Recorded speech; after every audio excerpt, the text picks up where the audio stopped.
understanding the dreams, the goals, what they want to accomplish in life. Yeah, we were the best in 4A, but we weren't the best in the nation. And our goal as a program is to be nationally known.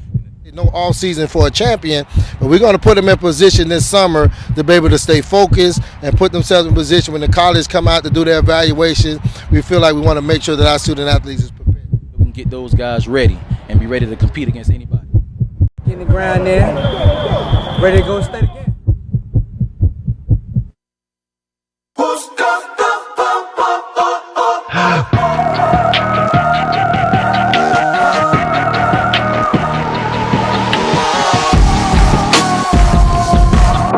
Is for, to try to carry my team and do whatever I can do to help my team go back to the state champs. Louis this, Gucci that, 2 private jets.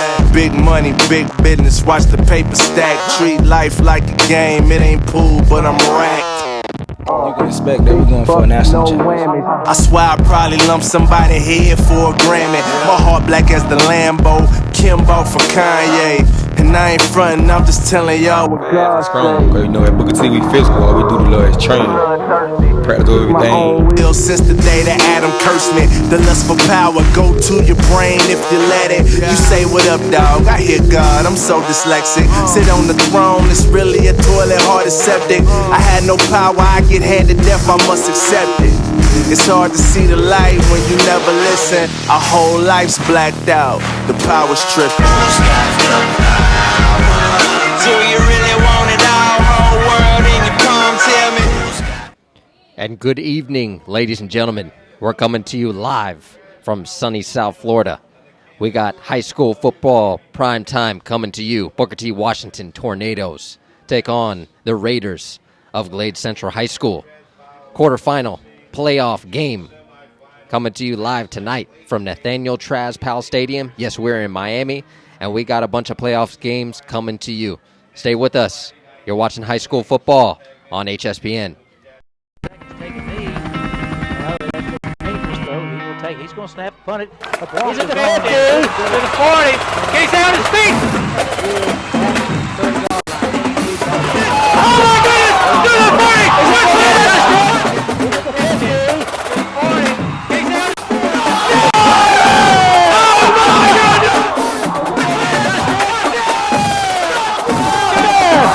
Holy cow!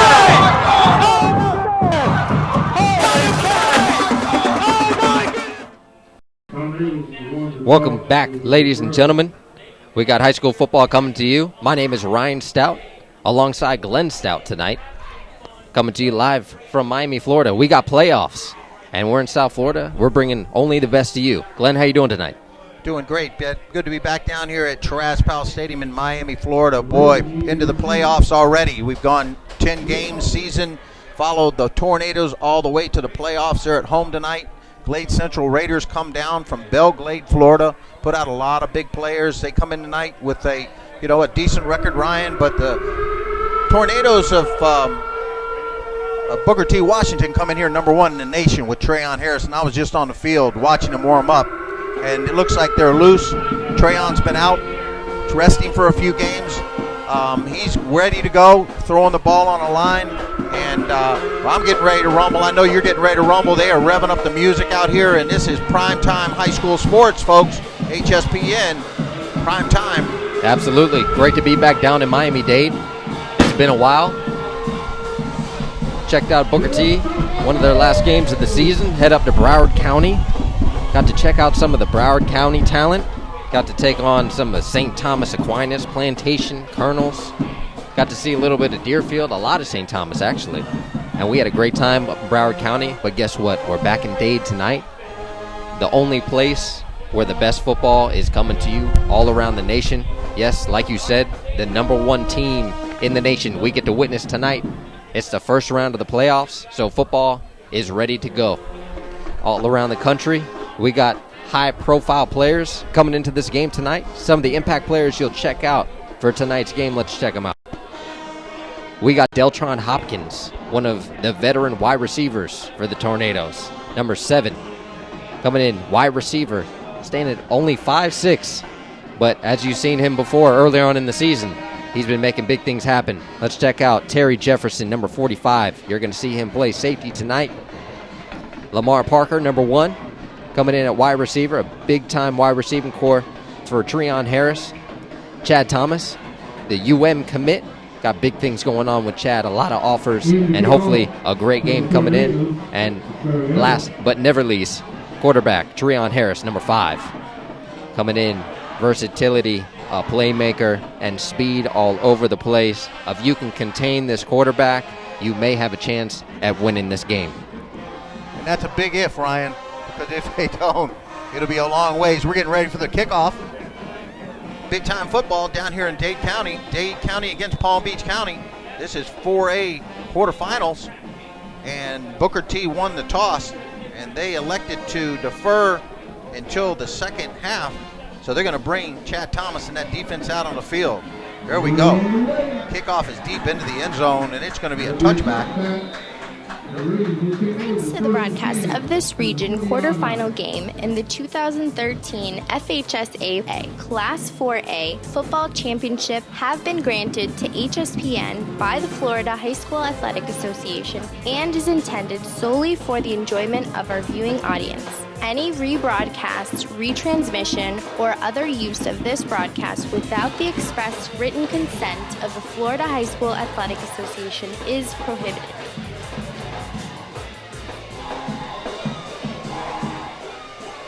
Glade Central comes out with the first possession. Let's see what they can do against this defense. Going to swing it out here to the left-hand side.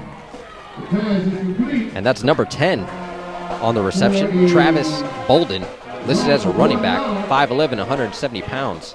Going to witness a lot of this senior wide receiver tonight. Well, he lost a yard on that, Ryan. Not a way you want to start out on a little swing pattern, but they got the butterflies out now. See if they're ready to play. It's going to be very difficult to get around this Booker T. Washington defense. It's one thing about South Florida football. If you can catch the edge, you have a big opportunity on any level. Tonight, if they don't catch that edge, they're going to have a big problem. Give his off tackle, left-hand side. Breaks it a few yards. It's a fumble. Coughs it up. Number 1, Jerry Jones, coughs it up. Tornadoes recover the ball. That's number 24 that recovered it. Antoine Wilson. Big turnover for the Tornadoes. And Tornadoes take on downs, and my goodness, that was a good idea to defer, Ryan. They got the ball right back. That was declined the penalty. Got the ball back early on. We haven't been down here in a while, so I know you said Treon, he's taken a seat the past couple games, gotten a couple of his other players a chance to get some reps. So this is his first time back in a while. Let's see if he's loosey-goosey. Looks like he's got Walton in the backfield, single back in the backfield. He's got a 22 set. You've got about 10 guys in the box. Treon's looking back. He's going deep in the corner end zone. He's got a wide open receiver. Ooh. It's a touchdown back in the back of the end zone. And that looks like it's Deltron Hopkins. Deltron was in the backfield with him. How about that? Make it happen quick. And wow, what a way to come out into this game. Deltron Hopkins, Treon Harris. They meet in the back of the end zone, I believe. Are they calling it back? Oh, they're bringing it back. Incomplete pass. Incomplete. They're going to second down. All right. They're going to start it all over, and who knows? They might go to the same play. Whoa, way to open up the first series for the Tornadoes, going to the back of the end zone. Little did you know, Treon Harris, he's trying to sneak one in early in the game. Empty set in the backfield. Treon's back there all alone. Offside. And he's going down the field again. Back to Deltron. Didn't come up with anything on that play. Good defense by the Raiders. I believe that's number 30. Bring up third down and 10, Ryan. Timothy Thomas on the defensive play. They're going to have a very difficult evening with the Raiders defense because, like I said before, this wide receiving core is dangerous. They are lethal when they get on the field. Treon has plenty of options when it comes to his wide receiving core. Empty set again, 25-yard line, 3rd down and 10. Treon's looking to the right-hand side, throws it over the number. It's picked off. And then once again, number 30. That is Timothy Thomas, defensive back for the Raiders. Eyes him down. Treon stares his receiver down the entire time. He's going to the right. He's going to the right. Timothy comes up with the first pick of the game. Well, you started out. You got a fumble recovered by the Tornadoes, and then the Tornadoes cough it up. Has Treon been out for too long? Well, I'm sure he hadn't been out of practice, but they brought that touchdown back. I don't think he's going to have any problem just getting warmed up. Empty set. They're going for a screen, slip screen. They get by 2 defenders, and that's number 3 with the ball. He comes up out of the 31-yard line. Ron Quavian Tarver, wide receiver. Big boy. Senior coming in at 6'4", 210 pounds. Making moves. Slipped right in there. That was a great call. Looks like they're going with a no-huddle offense.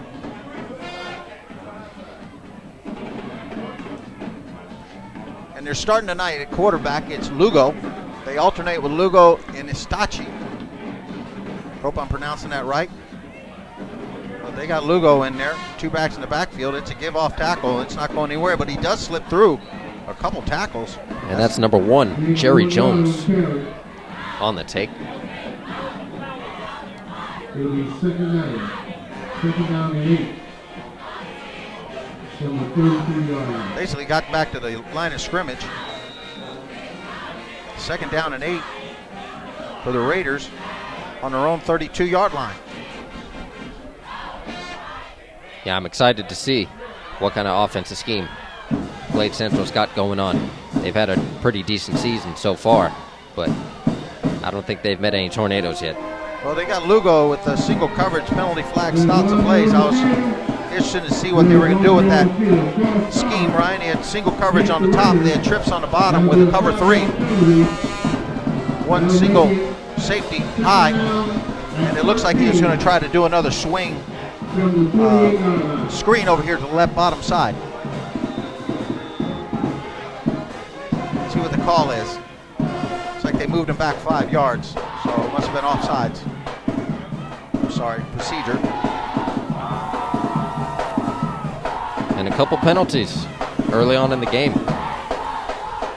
Well, Lugo's going with an I formation this time. 4-3 defense. Cover 3 for the Tornadoes. Bringing the linebacker down. And that back does hit to the outside. That's number 1. Picking up big yardage. Jerry Jones, listed at wide receiver. Picks that first down up, Ryan, up over the 46-yard line. What a great run. And we're going to see a lot of him tonight. And once again, coaches, fans, if this is your first time tuning in with us on HSPN, down at the bottom of the screen, there's a live ticker feed. You'll be able to click on players. Their highlight tapes are running. So if you see anyone make a big play you're interested in, don't be scared. Go down there, click on it. It'll open up a new tab. You'll get to see their highlight tape and any other information that they provide for you. Well, Lugo's taking too much time, I believe. He comes out in an empty set. He's just taking too long to get out there to do anything with it, Ryan. There's a lot of penalties coming in early on, especially for Central.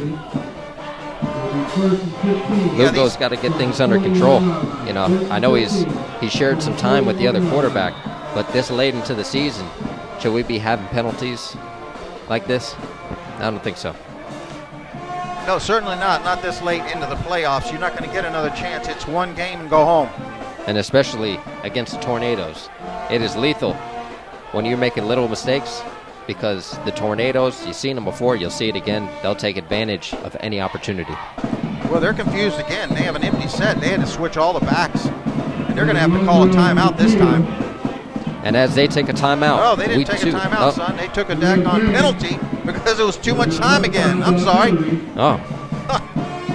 Can you believe that? 2 plays in a row, and they get layup game 2 in a row, and they still don't have the receivers in the right position. The Raiders got to get this thing going.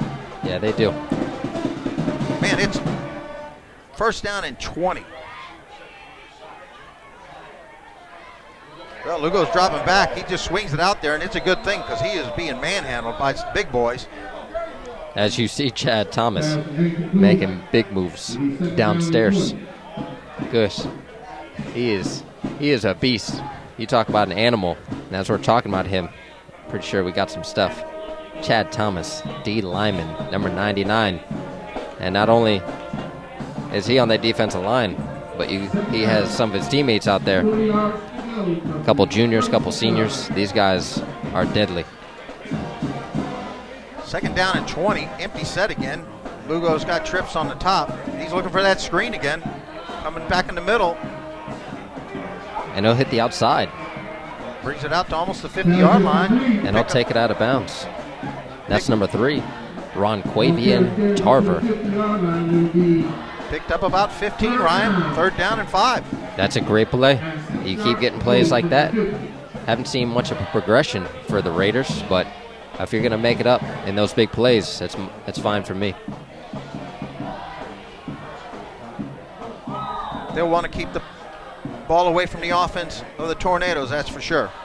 Yeah, absolutely. It's going to be very difficult as well for the Raiders because when we were watching them during warm-ups, they don't have half the players they do They'll have on the Tornado side. They'll have a few players playing both ways tonight. Looks like the quarterback's taking it. I believe that's number 1 on the carry, Jerry Jones. He got the first down, Ryan. Little Wildcat formation.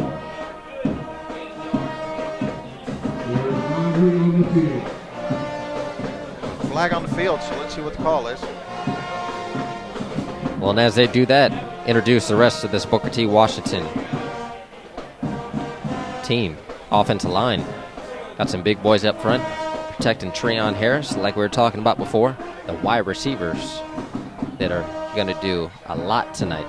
Hopefully we see a little bit more. Deltron Hopkins, Lamar Parker, they are all over the place. At the running back position, you're going to see Cronus Larry, Rashard Fry, and also Mark Walton will be up there. He is not listed, but he will be out there tonight. And quarterback, Treon Harris. And as that finishes off the offense, introduce the defense. You saw the defensive line before, Chad Thomas, with some of his fellow defensive linemen at linebacker. A couple big boys right there. And at defensive back, a plethora of big-time Tornadoes. Terry Jefferson, one of our impact players for tonight's game. Those are some big-time football players. Not only they're ranked number 1, some of them out there are still looking for college homes, some of those seniors. Yeah, about 6 of them. We've been doing the academic mentoring with Keeping Dreams Alive Foundation, and out of the seniors, there's about 6 of them left, coaches. And thanks so much for your interaction, coaches around the country that are watching the show, that have been sending us emails telling us how and why and how much you're enjoying getting in touch with these young men. And like you said, Ryan, that ticker is full of them down there from both schools. All you have to do is click on it, and you'll get to see their highlights. Now, did they call a timeout? Because there was a lot of time. No, that was a penalty. Brings them back first down, back to the 40-yard line. Gibbs going to be up the middle. And that's Jones. Again on the carry. Going to hear a lot of his name tonight. No game. Looks like he got back to the original line of scrimmage. From the 43-yard line.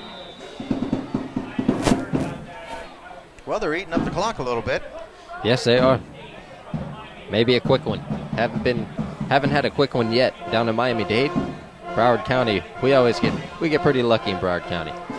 Less penalties, a little faster games, more of a running game up there. Not saying much, but a new quarterback in, whistles are blowing everywhere. Looks like Ryan, they might have brought in Ishtaki. Let's check it out, Jonathan Ishtaki for the Raiders. The Raiders, Lake Central Raiders Community High School, are located in Belglade, Florida, which is right up near Lake Okeechobee, about hour and a half. Well, about 2 hours from Dade County. Yes, they made a long trip down to Dade County. They were out here pretty early, getting warmed up. Well, another penalty brings up 2nd down and 15. Right. Lugo back in. Gives a zone read. He's going to get anywhere. And that's a tough play call against that defense they called right there, the Tornadoes. Had 2 guys coming off on the outside. Lost about 3 yards. That was number 34, Keith Clemens, on a run.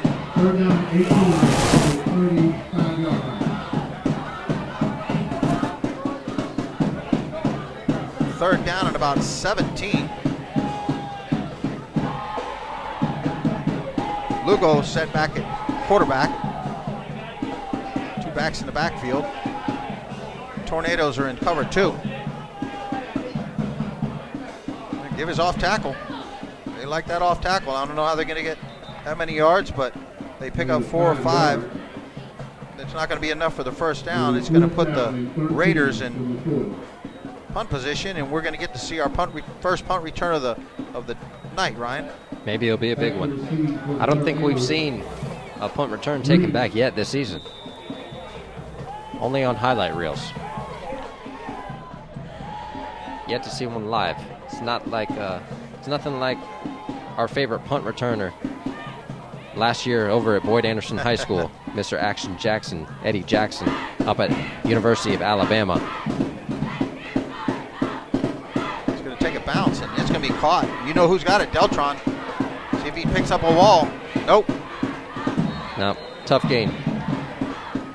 Tough gain. Swarmed down there. Great special teams play. And that is number 6, I believe, for Booker T. Washington. Actually, Deltron, he's got that. Deltron's number 7. He's got that. He's got that. That walk. He's got that specific walk. You can tell when it's Deltron, even when his jersey's rolled up. Well, they're taking a break, Ryan. As they take a break, we too shall take a break. You're watching high school football on Hspn, brought to you by Keeping Dreams Alive Foundation. Stay with us, folks. You are watching the 2013 FHSAA Football Region Quarterfinal game on HSPN.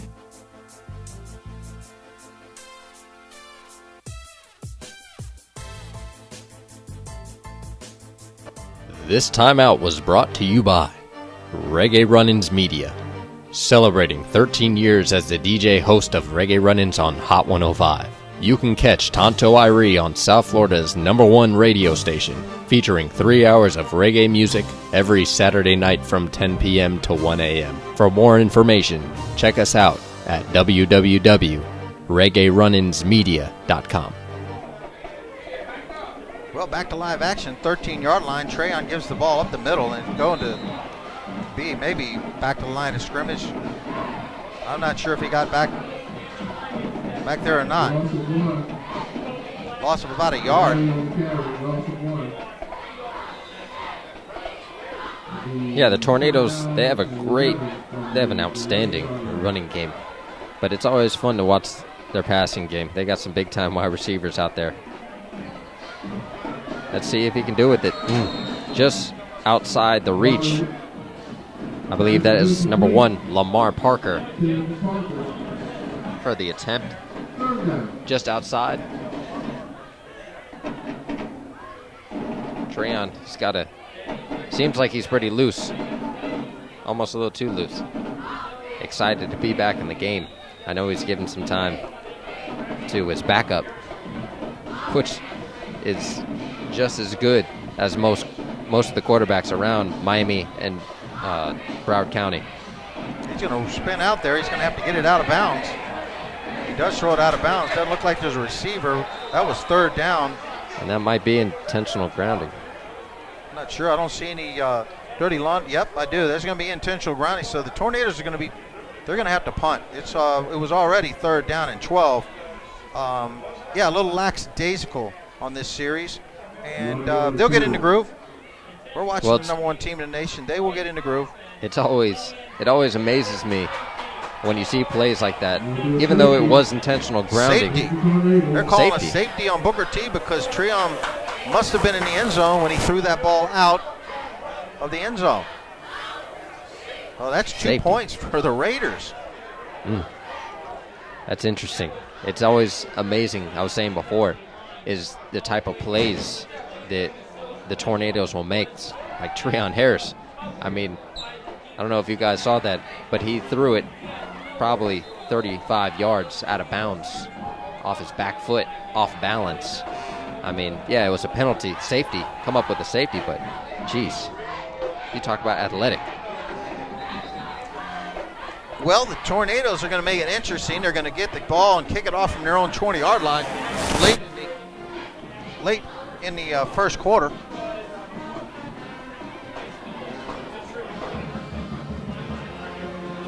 Sportsmanship is having pride in your school, your team, and yourself. Sportsmanship is respect for the game and those who play it. The Florida High School Athletic Association reminds you to take on the responsibility of good sportsmanship. Play strong, play hard, play fair. This message provided by the Hspn and the FHSAA.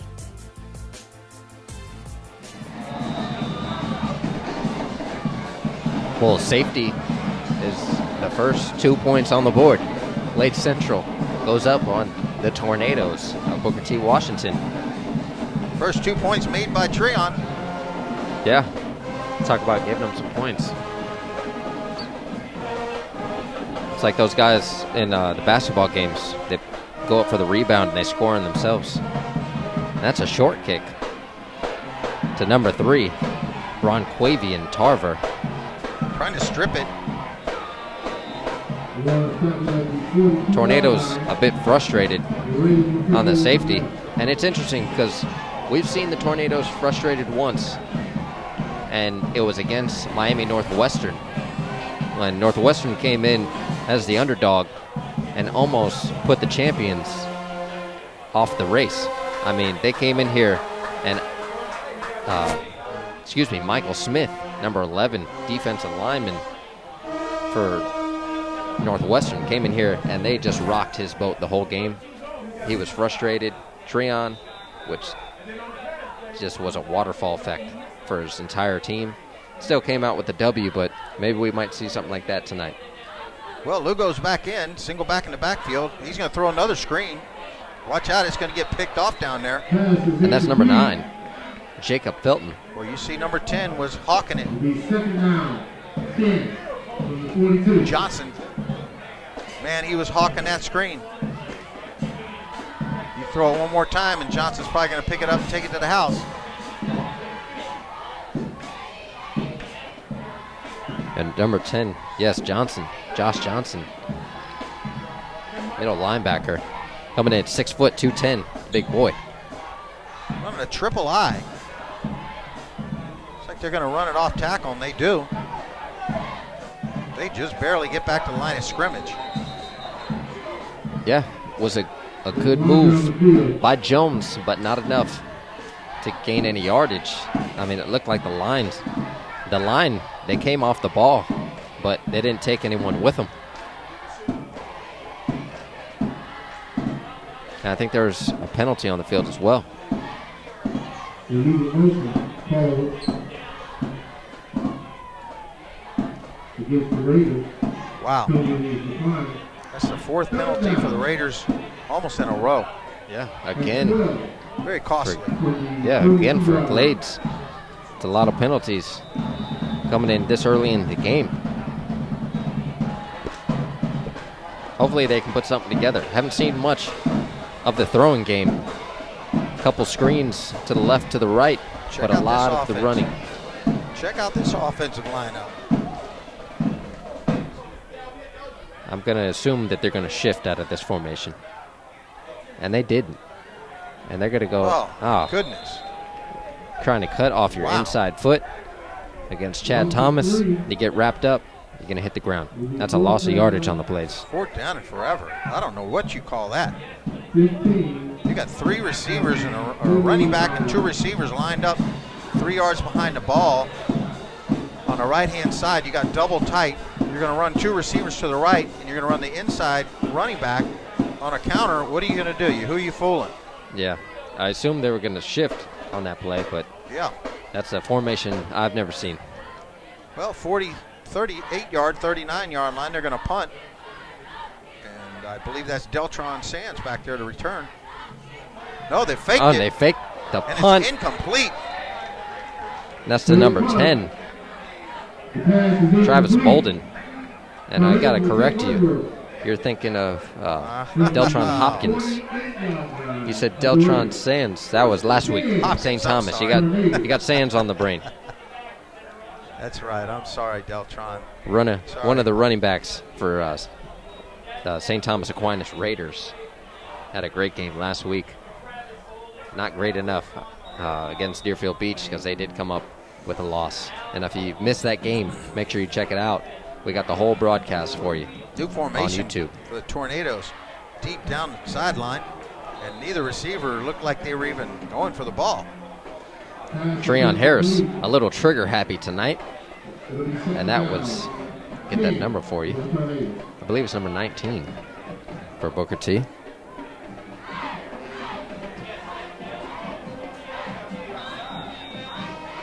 Coach is giving him an earful. Didn't run the right pattern. It's a new formation for the Tornadoes. It's in an empty set. Spread out double wing. Treon's back again, throwing it over the middle. Favorite receiver right there on the hash. That's a touchdown, baby. That is a touchdown to number 4 for Booker T. Washington. Taryn McPhee, senior, coming in at 5'8", 160 pounds. And if you haven't seen it before, you're going to see it tonight. Post patterns all over the place. Treon Harris looking off the safeties, and bam, it is there. Touchdown. Great play by the Tornadoes. It's what they do best. They come out there with their running game. They pound it up the middle.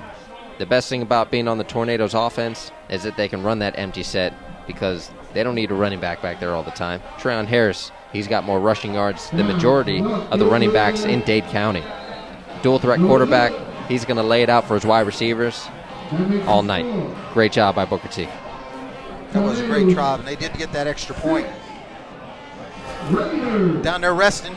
Next time out, look pretty comfortable, don't they? Yeah. It took him a little bit. Treon, a little trigger happy, gunning in at his wide receivers, running the wrong routes. But number 1 team in the nation, they're going to figure it out, and they're going to put it together. Yes, they will. It'll take them a little bit to get warmed up, like I said. They got some points on the board. And they love to throw to that hash, don't they? Treon loves throwing to that hash. They spread it out. Tim Harris Jr., offensive coordinator for the Tornadoes. It's a great scheme going. Really opens it up for all the players. Takes advantage of every single player on the field, which is great. Unfortunately, the Raiders, they haven't had a chance to do that yet. Run the ball a lot. Haven't seen too much running, or haven't seen too much passing from the Raiders. A lot of the running game, which has killed a lot of the clock. Still in the first quarter, though. 2 minutes left in the first. And we got the Booker T Tornadoes up over Glade Central Raiders.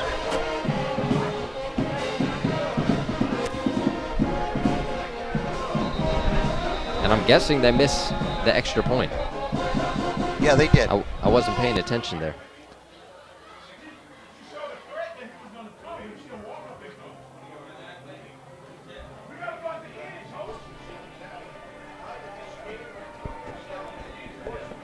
And the Raiders regain possession of the ball with 2 points on the board. Let's see if they change it up a little bit. They came in running the ball. Seen a lot of Jerry Jones, number 1. A lot of Ronquavian Tarver, number 3. And at quarterback, Giovanni Lugo. Sideline warning for the Tornadoes. Getting excited. Well, last week and the week before we had some baseball scores, 7-6 for a long period of time. Tonight we got a 6-2, but I'm not sure that's going to last too long. Yeah, and I don't think we'll get the weather like we did last week. couple monsoons. Oh my goodness, you want to see a real football and some mud, you can watch that Deerfield Beach St. Thomas game. And you better believe, when you say Deerfield Beach, it is literally a beach on that field. Unfortunately, they have to share their home stadium with crosstown school, Monarch High School. So after talking to Tazi, athletic director over there, there's teams on that field from soccer to baseball. Everyone's on that field all times of the day, and that thing is torn up. It was nice though. It was nice to see a little rain. Well, Lugo brings the Raiders back out. 2 backs in the backfield. He's going to try to get to the edge, and he's not going to get anywhere close to the edge against the Tornadoes, and he brings it out for a loss to, looks like the ref is going to mark it at about the 13-yard line. Number 1 again, Jones on the carry. Just could not get the outside. Got a Raider down on the play, and that's number 60, Nicholas Alcea. Well, as they take a timeout, we too will take a timeout. Folks, you're watching High School Sports on Hspn, brought to you by the Keeping Dreams Alive Foundation. Stay with us. You are watching the 2013 FHSAA Football Region Quarterfinal game on Hspn.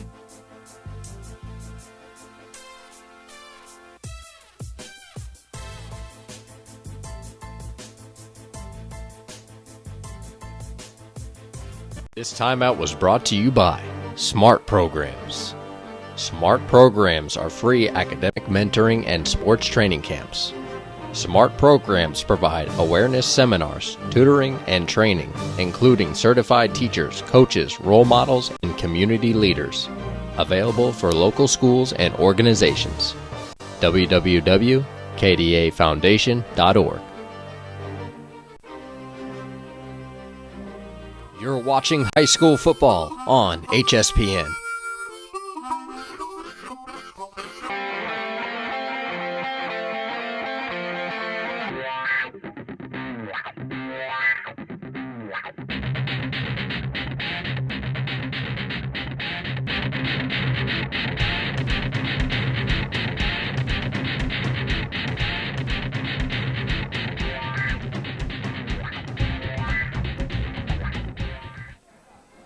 Well, it looks like they got number 60, Nicholas, off the field.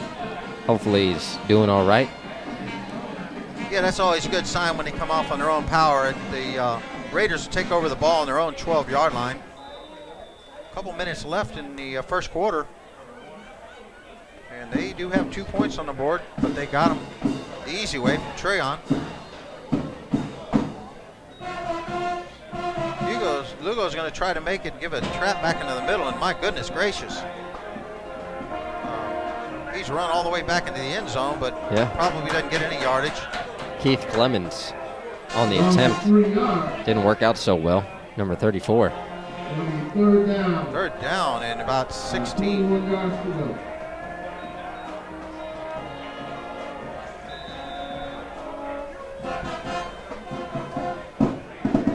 It's going to be tough.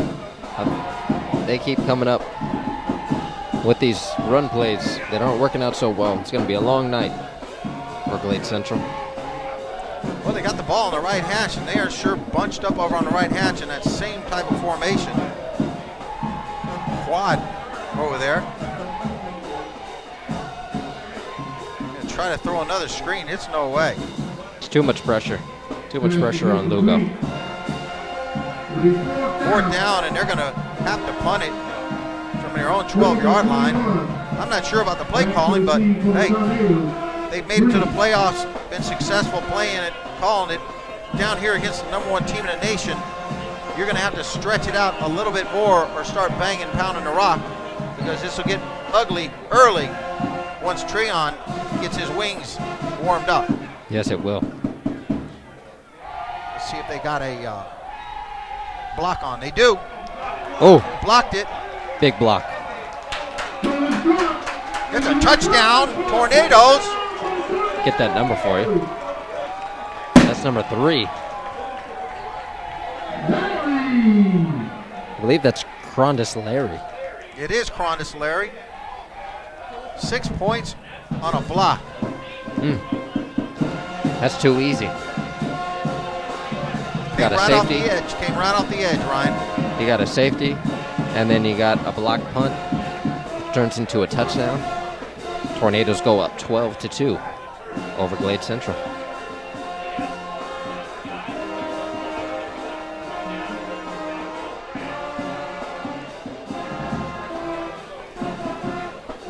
They're no field goal. They're going for 2. And they get it. Treon's Nope, going to it's throw dropped. a bullet in there for number 4. Well, that'll bring up 12 points. Teron McPhee. 2. Still in the first quarter. Yeah, it's been a decent first quarter, I would say. A lot of penalties. Not such a high score as we've seen during the season, during the regular season. But what can you expect? This is playoffs. Well, what you can expect is, quarter by quarter, Booker T. Washington averages 90 points in the first quarter. Second quarter, they average 128. Third, 114. In the fourth, 73. They'll score averages 37 points a game.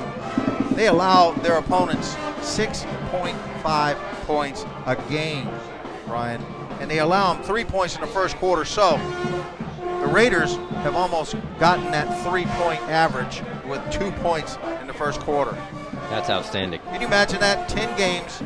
They went to Georgia, pounded Georgia. They went out to Las Vegas, beat them, and they still, after 10 games, tell you why the number 1 team in the nation, because they can put it up almost 50 points. And number 2, they only allow 6 points. And defense, as everyone knows, wins championships. Yes, they do. Man, oh man. Look at that. Riding him down. Didn't even make it out. Didn't even make it out to the 20-yard line. That's number 3. Harvard, I'm sorry. That's tough. Tough field position for the Raiders. Haven't had a very successful offensive scheme so far this night. And, I mean, can you blame them? Have they played an opponent like Booker T yet? Probably not. Well, they got the ball back quick, didn't they? They did. They did. You score and kick back to them. But they don't want to be getting the ball back quick like that. Yeah. That wasn't for the right reasons, I would say.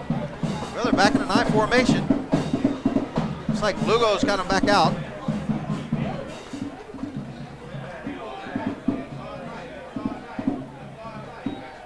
Tornadoes roll into cover 3. They're going to try that off tackle again and may pick up a yard. Let's find out who got the ball on this play. I believe it was 34 again. He looks a little hurt. Yeah, it's 34. Keith Clemens. And we might make our way out of the first quarter.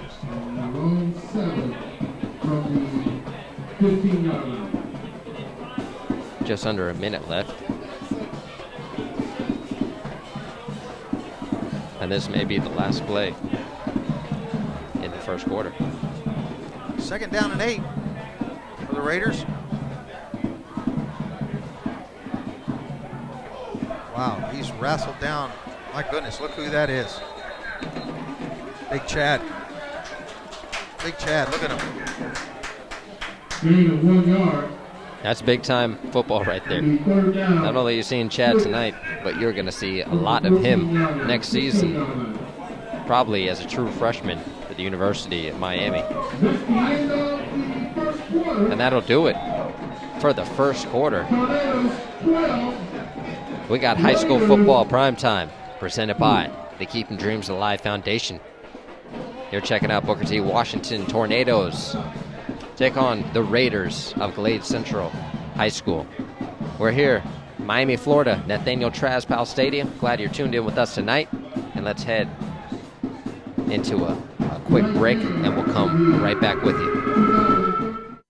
For the latest official news about Florida high school sports, including results of all rounds in the 2013 FHSAA Football Championships, Visit FHSAA.org, the official website of the Florida High School Athletic Association. That's www.fhsaa.org. Catch live and on-demand postseason coverage of Florida high school sports at www.fhsaasports.com. Brought to you by Play On Sports, the official online partner of the FHSAA. High school football prime time presented by the Keeping Dreams Alive Foundation. The KDA Foundation is a 501c3 non-for-profit youth organization that specializes in empowering communities and providing opportunities for academic and athletic growth. We address vital issues concerning transitional phases of primary and secondary education through sports and academic advisory camps, health and wellness programs, and athletic scholarships, grant and aid assistant programs for college. To find more information, check us out at www.kdafoundation.org. Well, here we go. The Raiders have the ball at their own 15-yard line. Third down and about 7 yards to go. They're going to need to convert here. First play of the second quarter. Going to give it off tackle again and may pick up a couple. Surrounded by those orange jerseys. Yes, Tornadoes' big-time defense of play. They've been all over this Raiders offense tonight. I've seen more of the defense align in the backfield than the offensive line for the Raiders up the field. And they're going to punt it again.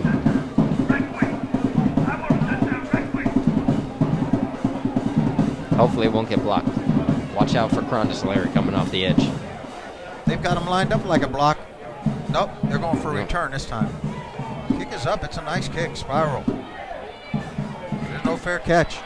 That's number 6 on the return. Give him a little shot to make some moves. Green on the punt return. Shaquille Green on the return. What would you say? How many yards did he get right there? About 23, 22, 23 yards. 45-yard line. Brings it out to the Raiders' 45-yard line. And Treon's going to bring him right up.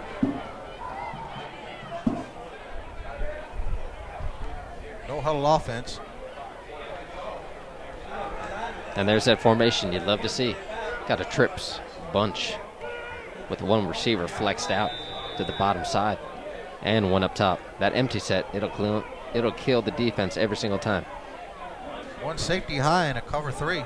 Treon's going to take it right up the middle. No, he's not. Ooh. Wow. 27. Ronnie 27. Harris. Yes, Harris on the tackle. Harris on Harris. That was a big time hit. Probably shook Treon up a little bit. Holding is going to be a 10-yard penalty, Ryan. Going to bring it back 10 yards, but Harris put a good hit on Harris, didn't he? He did. Came down low. He knows better. Treon Harris is a big boy. Naturally coming in at 6 foot, 195 pounds, and only getting bigger as the season goes forward. Senior. Originally, after talking to him during our spring tour segment, he was originally a running back. If you want to see that interview, go on to our YouTube. All you got to do is type in Treon Harris and his interview will come up from the Tour of Champions. Well, he's back to throw. He's got plenty of time. Throws it to a wide open receiver. And he does. Plenty of time. Number 4 on the reception. That's Teron McPhee with a big game. Moving those chains forward. And another big play by the Tornadoes. Picked up about 18 yards.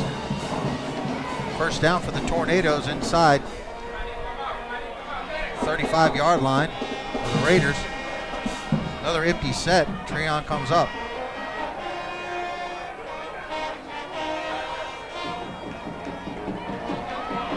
Looking over the middle, wide open. Gosh, threw it over the head of the defender. And that receiver. That's number 23. Almost getting his hands on it. Jamarius Way. Wow. got to make those plays.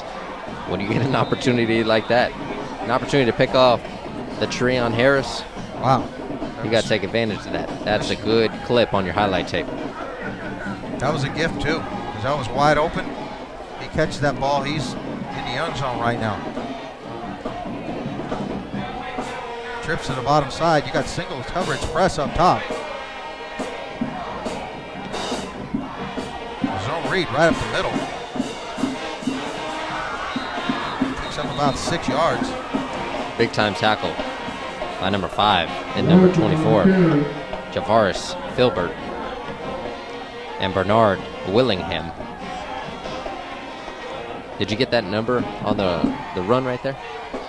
No, I didn't, right?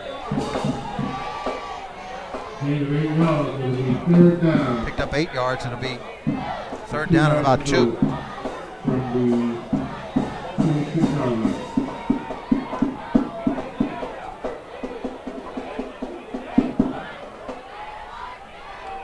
Give us his own read again. Follows the blocker. He's driving it down to about the 12-yard line. That's big time. 2. Walton. Number 2, yes. Mark Walton, you said it. Running into his own player. Give him a rock. University of Miami commit only as a sophomore. Picked up 13 yards. They're not slowing it down. Walton in the backfield. Trips to the bottom side. Giving it to Walton again. Picks up a few. Brings it inside right at the 10-yard line. 2 yards.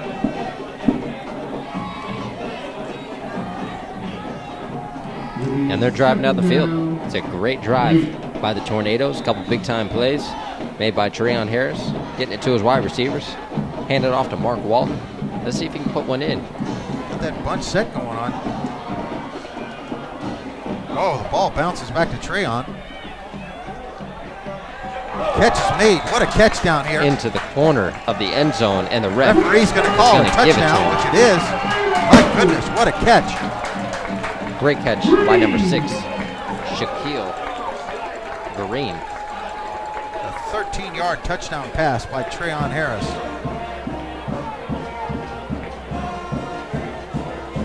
And that's what they do best. I'm telling you, if you want to watch a great wide receiving core, you check out the Tornadoes. And guess what? We got plenty of games covered. Just go back in our broadcast archives. You're going to see plenty of the Tornadoes and this wide receiver crew. Gets that one.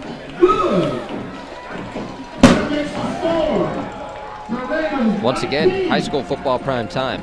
Brought to you by the Keeping Dreams Alive Foundation. You're watching Booker T. Washington take on Glade Central High School, the Raiders, down here in Miami, Florida. What a beautiful evening up in the box, this old box down at Miami-Dade College. We got a nice breeze coming off the ocean. No rain today, thank God. Yes, that's true. We've had a couple weeks of it, haven't we? Well, you got 19-2 out of baseball territory.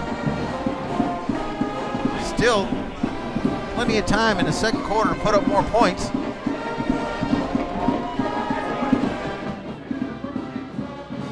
Tonight's game in the 2013 FHSAA Class 4A Football Championship is sponsored by the Florida High School Athletic Association. The FHSAA is a democratic organization with a membership of more than 780 middle and senior high schools, all committed to ensuring that Florida's student athletes can compete fairly and equitably in an educational environment. The Florida Athletic Association, building leaders through teamwork, sportsmanship, and citizenship.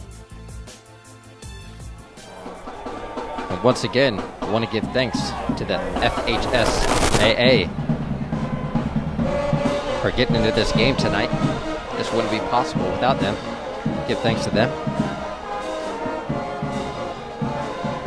And yes, the Raiders, 19-2. The Raiders are down 17 to the Tornadoes. I haven't had the best of luck against this Tornadoes defense, especially guys like Chad Thomas. But look what we got here.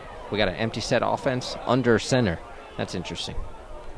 Lugo's going to hand it to, nope, he's going to try to naked boot. He does get in between a couple. The ball's up in the air. It's picked off. Number 12. He's going to take it all the way to the house. And number 12 is Tevin Evans.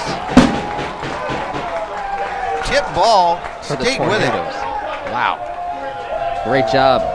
Had motion come around in the empty set. Lugo fakes the handoff, rolls out, looks like he slipped away, and he went to throw the ball. As he threw the ball, got it ripped out of his hands. Picked off by Tevin Evans. And he's listed, Tevin Evans. Let's see. Tevin Evans is listed. Defensive end, 6'1", 210. Yeah, I was going to say right tackle. But wow. You got a newer roster than me. Yeah, they had a tip ball. Tevin stayed with it. And it tipped, it went into his hands. Had a close-up of it. I saw it the whole way. And they get that extra point. And you can't give the Tornadoes points like that. I mean, when you're playing a high-powered team, especially the number 1 team in the nation, you have to take every opportunity that you get, and you can't pick up like that. No, because the Tornadoes will F5, catastrophic, run it up quick. And it Beautiful looks like night they're down on here. their way. 26-2. Looks like they're on their way. Up with 24, and they scored those quick. Like we said earlier, just getting warmed up. Just exactly. We've been watching them 4 or 5 games this season. We've had the pleasure and the privilege to be mentoring them through Keeping Dreams Alive Foundation, folks, kdafoundation.org. We do academic mentoring and playing the recruiting game, absolutely free for student athletes. We go down with a group, Ryan Stout with Aaron Curran and myself and Patrick Lowe, the Director of Education. And, we get them ready for ACT, SATs, how to fill out that financial aid form, how to play that recruiting game. Well, that kick is back in the end zone. It's going to come out to the 20-yard line. If you want any information about our academic mentoring or you want us at your school, again, go to kdafoundation.org, or you can email me directly, or Aaron or Ryan at each one of those names at kdafoundation.org. You'll see some commercials running with kdafoundation.org. Presents all these broadcasts to you, absolutely free for the kids. Yes, since 2001, Keeping Dreams Alive Foundation in your urban communities, taking care of your urban kids. Here they go again. Give off to the tailback. Takes it off the right-hand side. And a great spin move by Jones. Brings it out to about the 27-yard line. Picks up about 7 yards. That's the first time they've gone off tackle. I believe that's the most yards they've gotten. And they're taking a timeout somewhere. Another penalty. There is laundry on the Let's field. see what the call is going to be.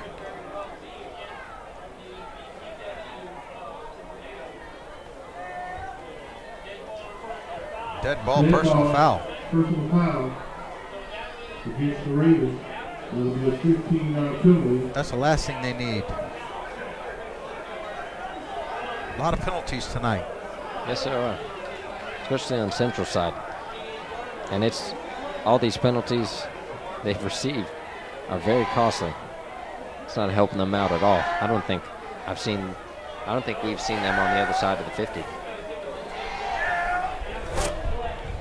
Most of the teams that the Tornadoes have played this year, with the exception of Northwestern and Central early in the season, have not made it past the 50-yard line. Again, Tornadoes only allow their opponents 6 points a game. And college coaches, there's still 6 available. And on the Glade Central side, there are a host of players available, and they're all talented. It'll be Back maybe to the line of scrimmage. It's going to bring up 3rd down and about 15, 16 yards.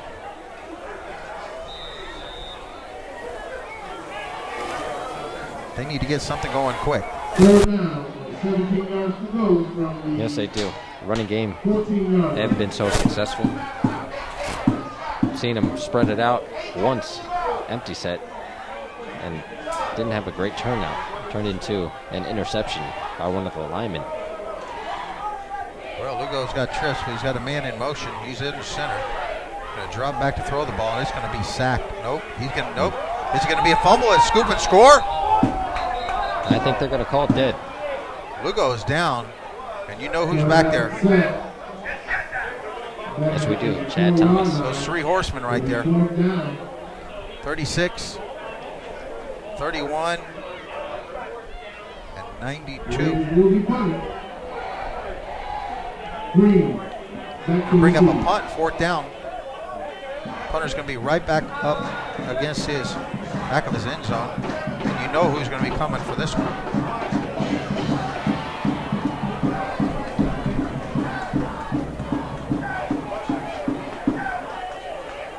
Gets the kick and off. It gets it off.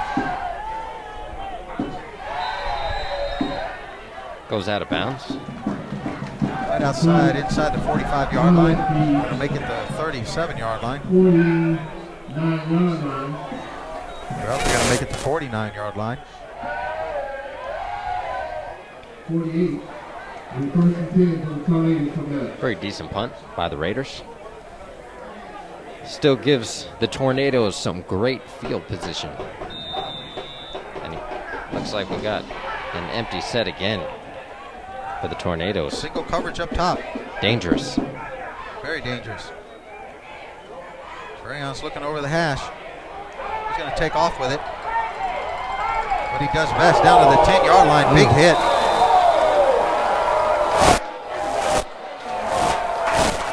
And I think we had two big hits on that play. You can hear the crowd. Couple blindsides. Players not doing so well on the field. Got hit pretty hard. Referees are going to call a timeout. As they take a timeout, we too will take a timeout. Folks, you're watching high school football playoffs on HSPN. Stay with us. You are watching the 2013 FHSAA Football Region Quarterfinal game on HSPN.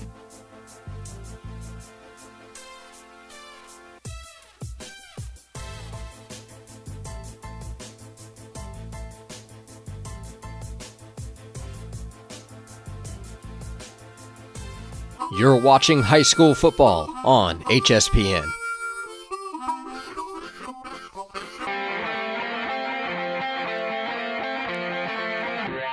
This timeout was brought to you by the Coral Springs Spine and Nerve Center, providing superior health and balance through chiropractic. At Coral Springs Spine and Nerve, we focus on the cause of the issue and not the resulting factor. We meet all of our patients' expectations and beyond. Here, you're not a patient, you're family. www.coralspringsspineandnerve.com.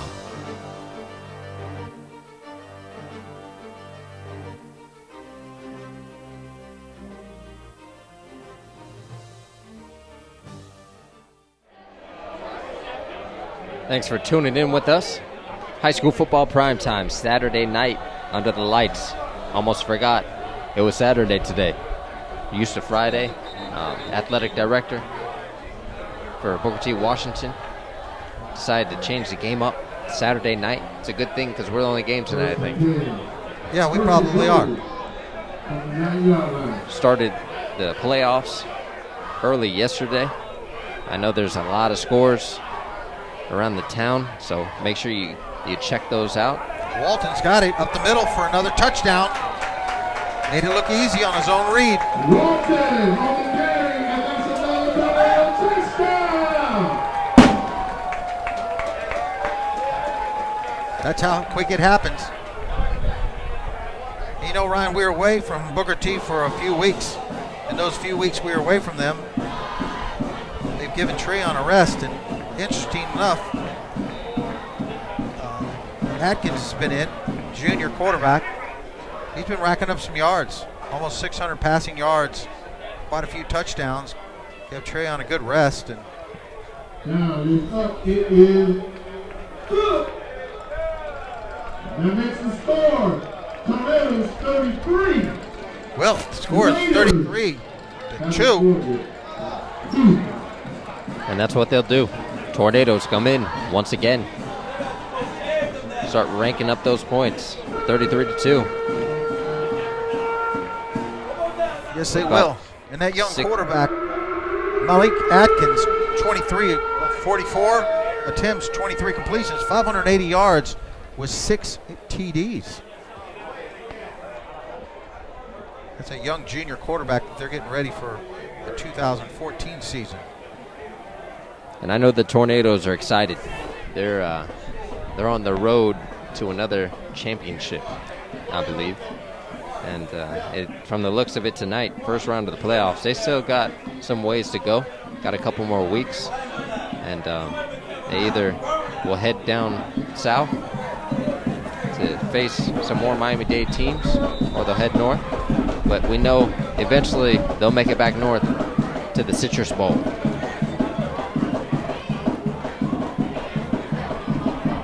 Deep kick again. Not going to be returned. Had to bring it out to the 20-yard line. A big foot. Just over 6 minutes left in the second half.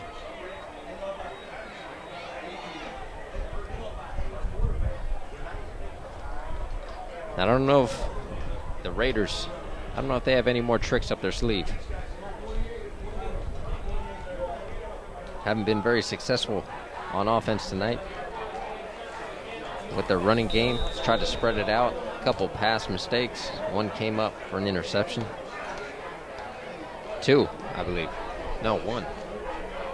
Well, they got the ball out to the 20-yard line, trips to the bottom side. They're going to try that screen. They're either running a screen, which is going to get picked off real quick, but you know who's sitting in there is number 10 waiting for it. Josh Johnson once again puts his hands up, and it was almost an interception.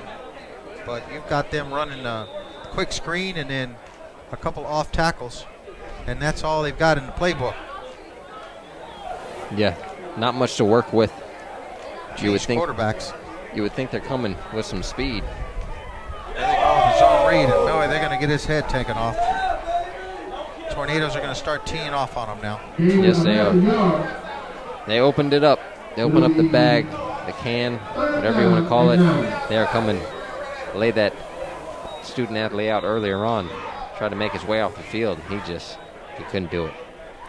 Picked up a half a yard, not even a half a yard. They're marking it at the same original line of scrimmage. Brings up 3rd down and 10.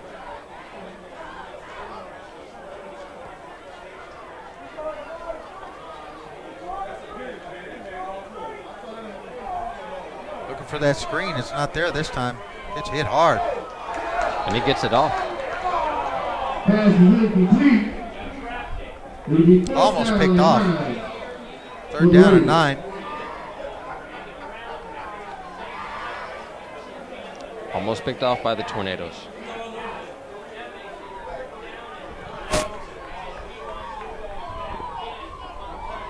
$33 points the first half. Still have over 5 minutes left.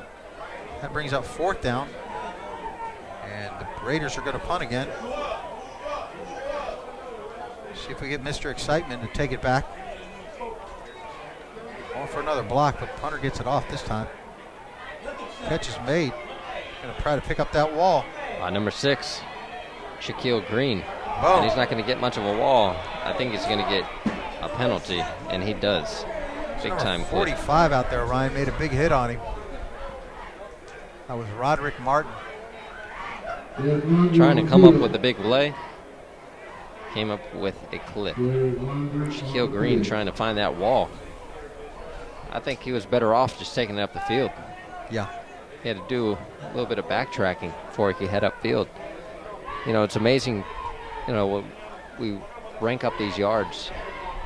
I mean, when you say a 25-yard run or a gain, the majority of the time, you got to think about how many times they're crossing the field. So a 25-yard run, really, most of the time, is about 45 yards. You got to double it. Yeah, you got first and 10 from about the 33-yard line for the Tornadoes. So for those football fans There's soccer fans out there, the haters, that say we don't run enough in football. Looking for a flip screen. But he goes ahead and tries to throw it down here to Crondis Larry, deep down the sideline. Incomplete. Second down and 10. Second down and 10 for the Tornadoes. And again, that was Deltron Hopkins. I believe number 7. Yes. Deltron Hopkins on the incomplete pass. Check that. Trips to the bottom side. You got single coverage up top. Going to get that zone read right up the middle. A little extracurricular activity. That's number 5. Slow to get up for the Raiders. Javaris Filbert. Third and about 6. For the Tornadoes. That empty set. They've got all the defenders up. Whistles blowing everywhere.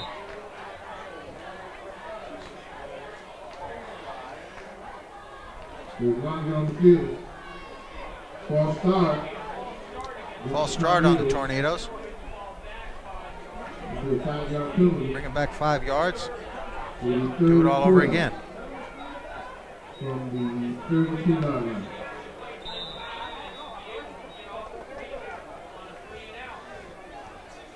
Tornadoes come back out in the same formation.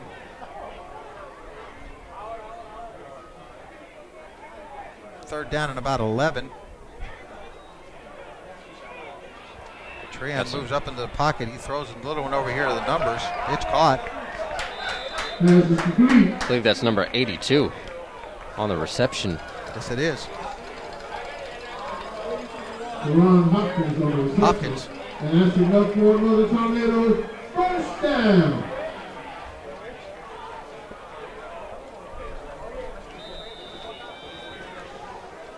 Trips bunch on the bottom side. Just at the 45-yard line of the Raiders. First and 10. And he's going down the field, and he's got him open, and he doesn't come up with it. Number 7, Deltron Hopkins. Deltron, rare. Can't get it much better than that. Wow. Very rare to see out of Deltron. The ball was a little bit behind him, but not known for dropping those big-time balls like that.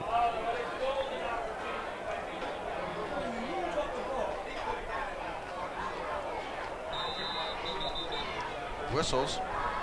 Timeout. Timeout. Raiders is timeout. Raiders take the timeout. We too will take a timeout. Folks, you're watching playoff football on HSPN. Stay with us. You are watching the 2013 FHSAA Football Region Quarterfinal game on HSPN.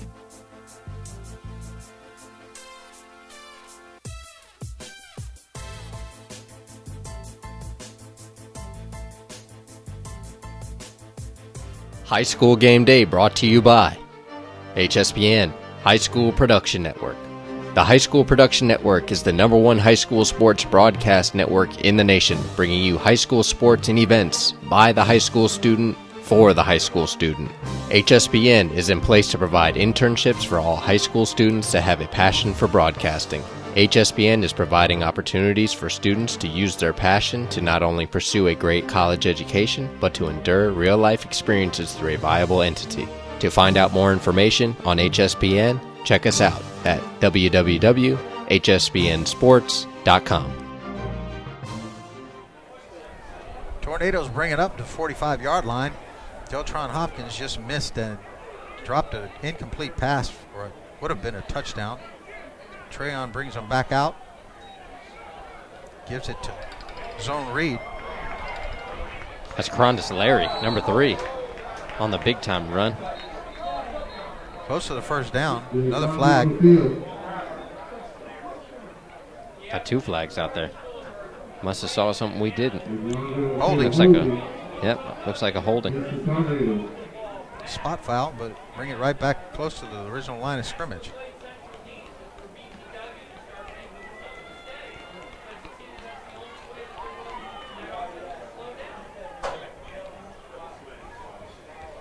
It brings it back for actually a 1 yard loss. It'll bring up second down again. And about 12.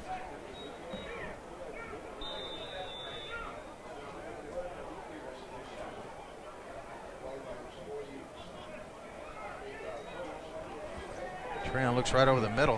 Wow, almost picked off. Great catch. Woo. Pass is complete. Boy, he threw it through some white jerseys. Yes, he did. Number 15. Coming up with the reception. That's Darius Scott. Picks up about 6 yards, bring you up third down and about 5.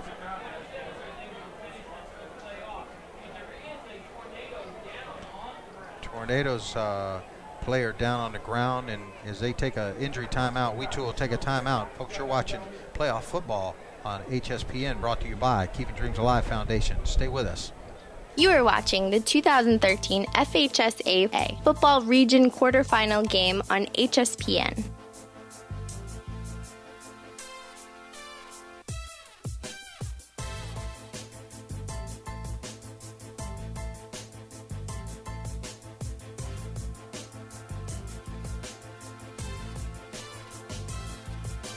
You're watching high school football on HSPN.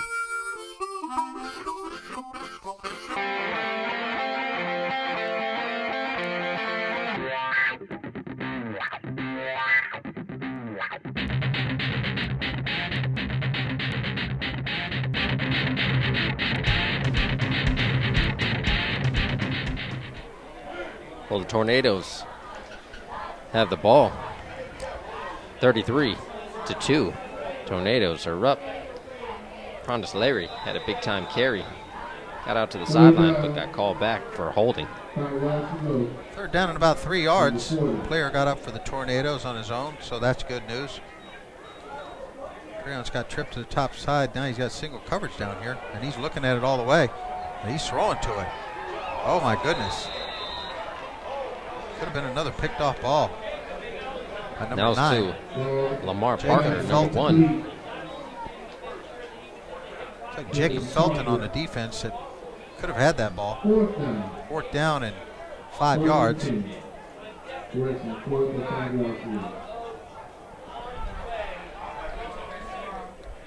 Well, we'll see if they can convert right here.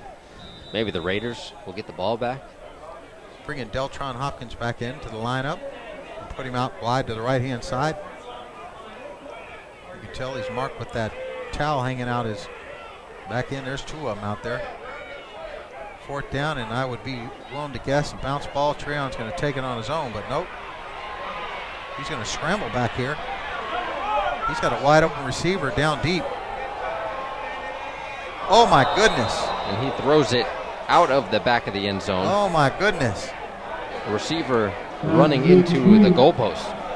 And I think he had a better chance throwing it to the other wide receiver on the outside rather than Deltron.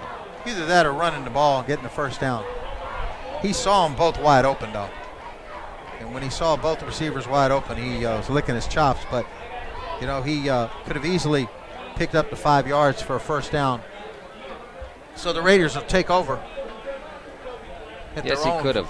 Best yardage, best field position tonight. 40-yard line. Yeah, we'll see what they can do. Haven't been so successful. 3 minutes left in the second quarter. See if they can put some points up.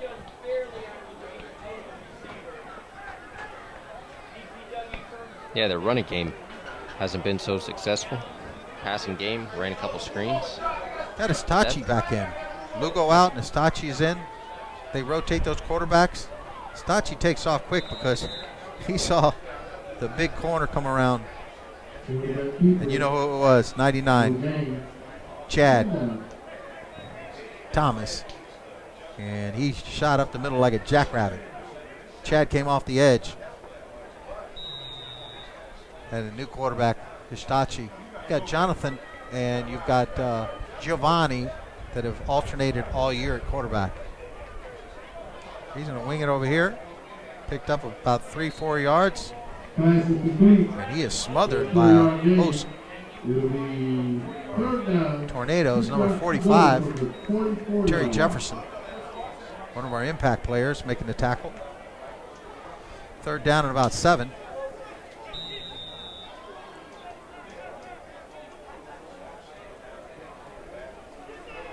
Desperately need a first down and some points. Yes, they do. Pretty soon, once they hit that 35-point margin, they're going to run that clock. Sacked for a loss. 99-24. 4th down, going to bring up another punting situation. See who they put back this time. Wasn't a very successful series for the Raiders, and that sends them off the field. And another punt. Let's see if number 6, Shaquille Green, is back there again. Maybe he can do something this time. Nice punt. High punt. Whoa. And he muffed it. Muffed it. That's dangerous down there. Very dangerous. Looks like, is that Hopkins that picked it up? No, I believe that's number 8. Okay, you're right. King. Don't think that'll go over too well for the coaching staff, Tornadoes. Down about the 16-yard line.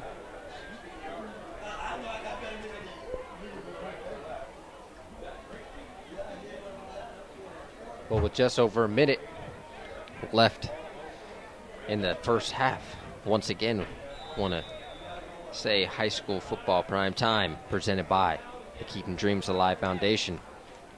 Show our love to the foundation that is all about giving back.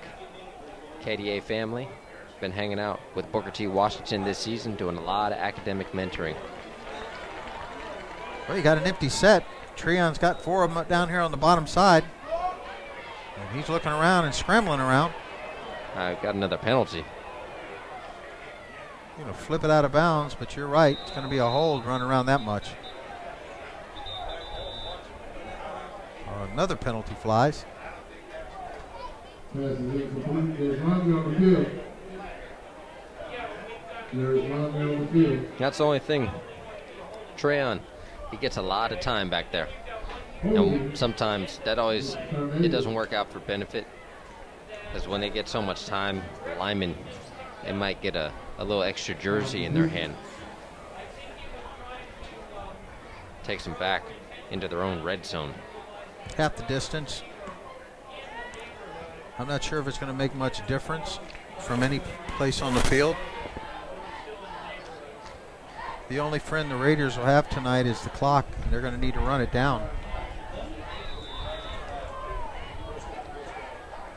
Brings up first down and almost 20.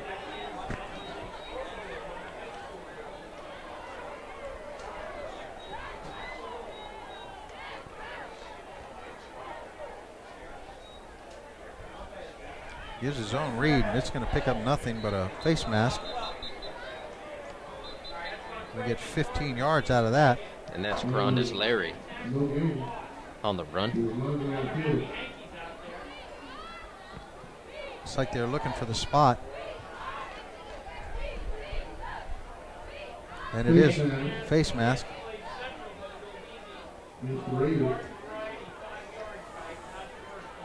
Great stop on the play, and then you've got a silly face mask that's going to give them close to a first down. Bring them way out. Nope, it's going to be a 5-yarder, an unintentional face mask, so they'll repeat first down. Out to the 10-yard line now. It'll be first down and 15 from that location. Well, we see the band for Central getting ready to go. I'm sure the Booker T. Washington band, Tornadoes, are down there as well, getting ready to go. Well, we invited the principal too, Ryan. The principal from Glade Central Raiders may be up here for a halftime interview. So if you are watching up there at Central, stay tuned after our short commercial breaks at halftime, because your principal may be on the air if he can make it up all these stairs. Yeah, it's always a hike. We're in pretty good shape this far into the season. Whistles blowing everywhere. Maybe a timeout for the Raiders. As they take a timeout, we too will take a timeout. You're watching playoff football on High School Sports. This is brought to you by Keeping Dreams Alive Foundation. You are watching the 2013 FHSAA Football Region Quarterfinal game on Hspn.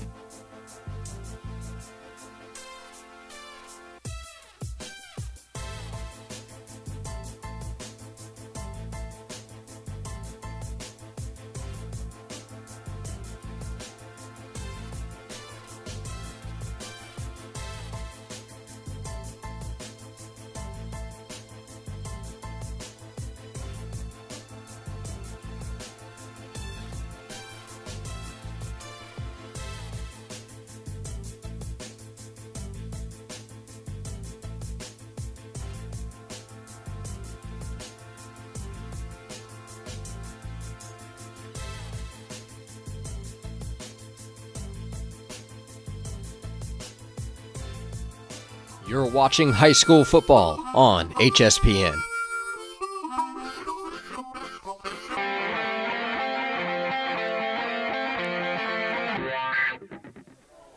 Well, with 29 seconds left in the second quarter, coming in halftime, we got a safety blitz. And Treon Harris heaves it down the sideline. The attempt is to number 1, Lamar Parker, and he does not come up with it. Been a tough night for the connection between Treon Harris and his wide receivers. Deltron Hopkins dropping a couple. Lamar Parker, the matchup hasn't been as smooth as it usually is. Well, you got more dirty laundry on the field, and we'll see what this call is. Threw it over the wrong shoulder, or it would have been a big completion. You can tell he's a little rusty from being out that many games. He is. And as we were talking about the principal coming up for an interview, we do have Mr.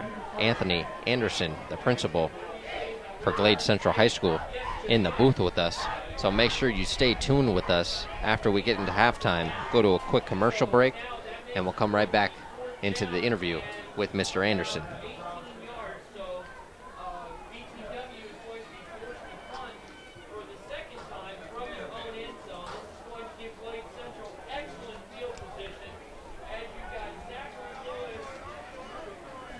We're up, 21 seconds left.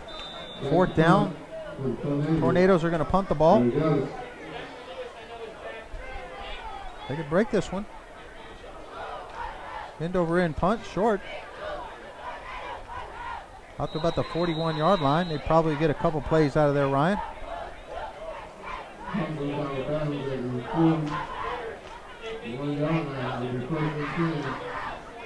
Might get one play, maybe two. Yeah, I'd say one. Knowing the Raiders so far, they've run it.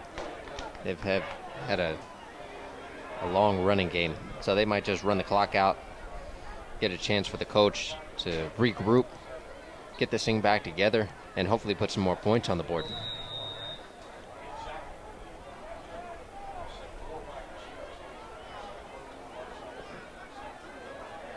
Pistachi back at quarterback. He's got quad down here with single coverage on the top.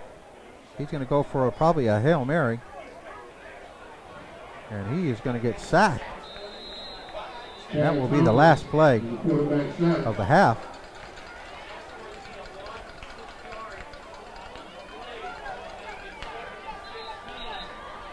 Yes, it will be. Well, they're going to take it to halftime. And Ryan, we do have the principal from Glade Central Raiders up here. We'll take a quick break, and then when we come back, we'll be interviewing the principal from Glade Central Raiders.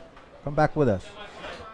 The FHSAA is now on Facebook and Twitter. Go to facebook.com/FHSAA and become a fan. On this site, you can keep up with teams and people who strive to make high school athletics in the state of Florida the best. That's facebook.com/FHSAA. Follow us on Twitter at FHSAA for instant news along with information on issues that affect Florida high schools. Be a fan of it all.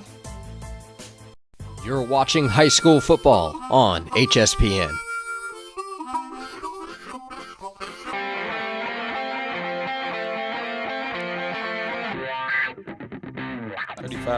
Throwing TDs and 15 rushing TDs, and I threw for 2,587 yards. This year, I'm trying to double that. Double it. You know, we spend a lot of time on my craft, as watching film, my bad plays, my good plays. Even some of my good plays still bad. When you evaluate it, I'm not doing what I'm supposed to do, but I still make a big play. That's just football though, but we still try to get better at that. And I spend like 6 days out of the week watching film, reading my plays, correct calls, my audibles. Football is my life. I played football, started playing football since I was 5 years old. And my first position was running back, so that's kind of crazy. And after running back, I just went to wide receiver, corner, safety. So the athlete, it was building into me since I was a younger guy. And I came to high school with my talent, and just got bigger and faster. Kept playing, trying to get my mama out of this hood. You know, I stay on top of my grades, so be to school on time, come to school every day, learn new things, and stay on top of my teammates. You know, we trying to go get another national championship ring.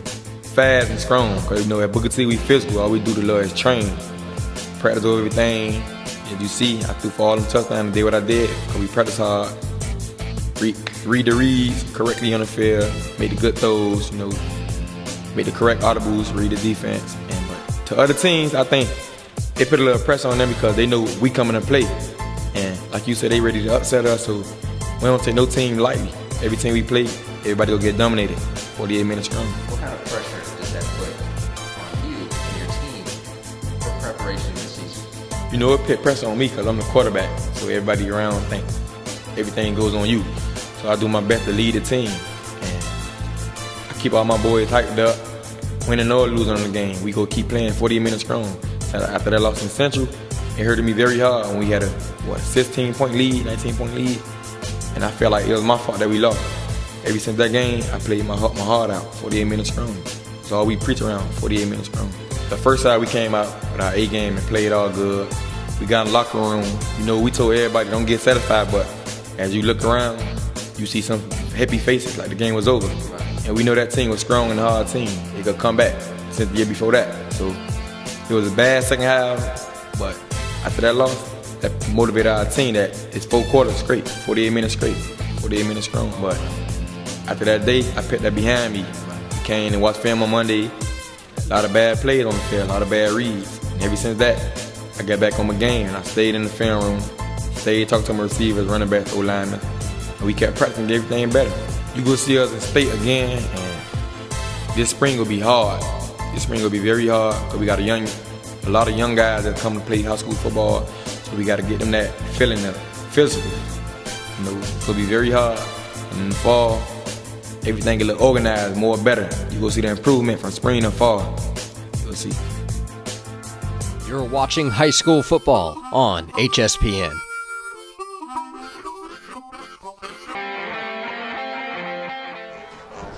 Anthony Anderson's with me right now. Glade Central Raiders, great to have you up here. I know it was a haul to get up those stairs. You're up here at Traz Powell. You drove 2 hours and a half, and you had to climb those stairs. How you doing tonight, Anthony? Oh, I'm doing okay. I was a little winded coming up the stairs. I was walking with my grandsons, and they made fun of me when I got up there saying, Grandpa's a little tired. Those are your grandkids? Yes, sir. Yes, sir. Well, I'll tell you, we got Glade Central down here, and it's wonderful to see you guys made the trip all the way down here. You made it into this district playoff. Obviously, you're playing the #1 team in the nation, some of the best players in the nation. I got to watch film of you guys. You got some studs on your team, too. What do you attribute to the success of you all being able to get this far into the first round of the playoffs? Well, I think it's some good coaching, and as you said, we have talented athletes. The athletes are dedicated to the craft, and they do a good job of maintaining their academics also. So they know that they can't get on the field unless they have the academic part of their career intact also. So many of our students, they work out together. The camaraderie with the team, they work out together, as I said earlier, and they also have the opportunity to go to tutoring and all their study skills together. Great. So they do academic mentoring as well as SAT prep, ACT prep, because like we talked before we came on the air, one of the main brand that we are is Keeping Dreams Alive Foundation, and we're all about urban kids and making sure they do better. And obviously we welcome you all to come up to do your program. What are some of the special things that you do at your school to help these student athletes? Because, you know, they're going to school all day long and then they're spending several hours on the field. Do they have any type of a homeroom session, or do they have any academic prep, ACT prep, SAT prep that's involved? Right. Some of our athletes, we put them in a daytime course as an ACT, SAT prep. It's almost like a reading class, so it specializes in the ACT preparation. PERT also, which is college readiness exam assessment that they take. Also, we have from 3 to 4, our students are not allowed to go to any other activity unless they're going to a tutorial. So all of our athletes, it's mandatory that they report to tutorials each day, and we have different tutorials set up for each day, Monday, Wednesdays, reading and ACT, and some of the other courses that we have available on our campus. Well, we love to hear mandatory, yes, because the most successful programs we work with are mandatory. One of those programs is a program you're playing against tonight. It's mandatory, and even on Saturday it's mandatory for them. Sorry for the feedback. I'm a little far away from the mic, so if you're getting it in your ear. Okay. But anyways, your other programs. Brag about any of your other programs. You got female athletes up there that are excelling. You got, what's going on? Absolutely. We have our female athletes that are doing well. We just started basketball, so we didn't get off to a good start because of students not really being prepped because of some of the things going on with our students. Like I said, the tutoring and just trying to get their academics in place, the insurance. Some of our students coming from an area that we don't have a lot of resources outside. We have to generate them within. So we depend a lot on our teachers and our administrators to work with our young ladies and the young men on our campus. So when you talk about mentoring, we mentor them for life also. So it's not just about the academics and the athletics. We look at them and just say what we want you to be when you leave Glade Central. So that means we have to prepare them for college, prepare them for vocational track or any track they choose to take. We want to make sure that we send students out there that are productive citizens in our communities. I love it, because when the kids come through our program, they're in it for life. Yes. And not only is it a program, but it's a ministry for us. It's a way we can get in there and really get them food so they get the nourishment and be able to sustain a day, and then be able to teach them and have the tools to be encouragement and be empowering to give them great choices. You know, we're down here in South Florida in Miami. A lot of folks out there, 45, 50,000 people out there watching. They don't know where you all located. Where is Glade Central located? Well, we're located at the western tip. We have another city that's, we're in Belgrade, Florida. Right. And another city that's a little west of us is called South Bay. Both of those communities are merged together and they make up our Glade Central campus.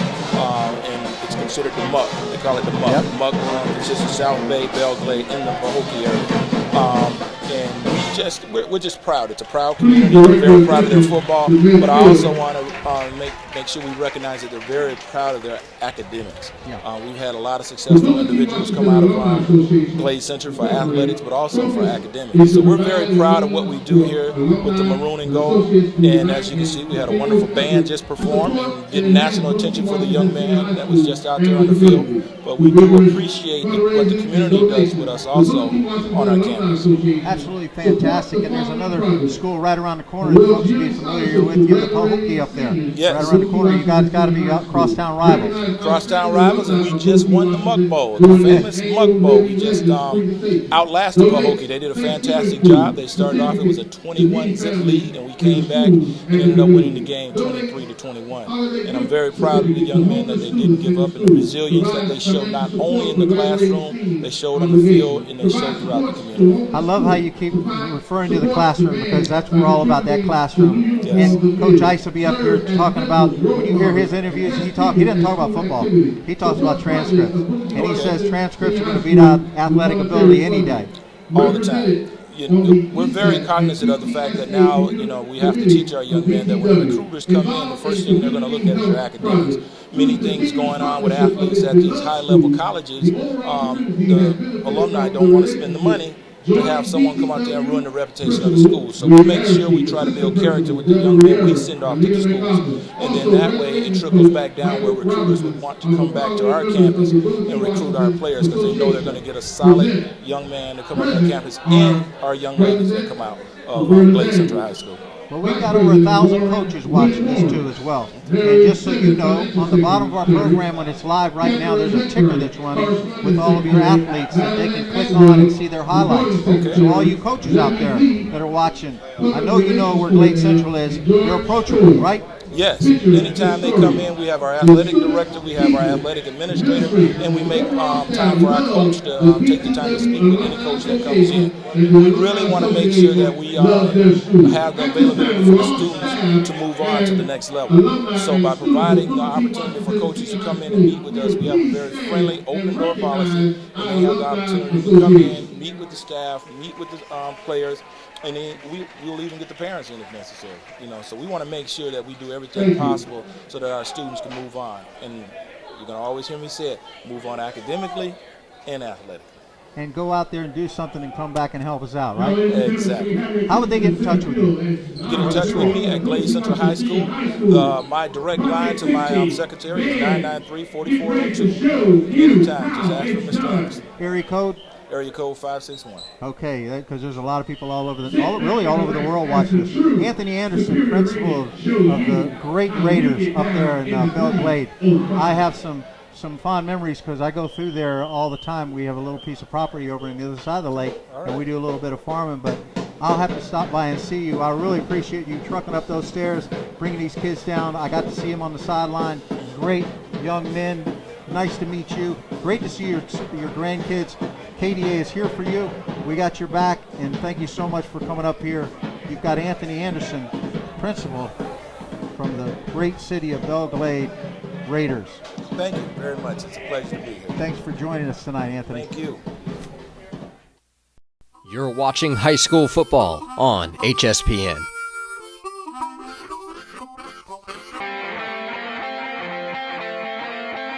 High school football prime time presented by the Keeping Dreams Alive Foundation.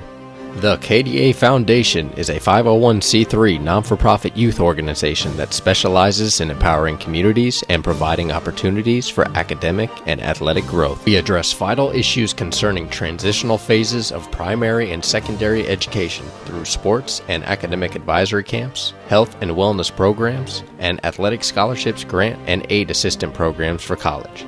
To find more information, check us out at www.kdafoundation.org.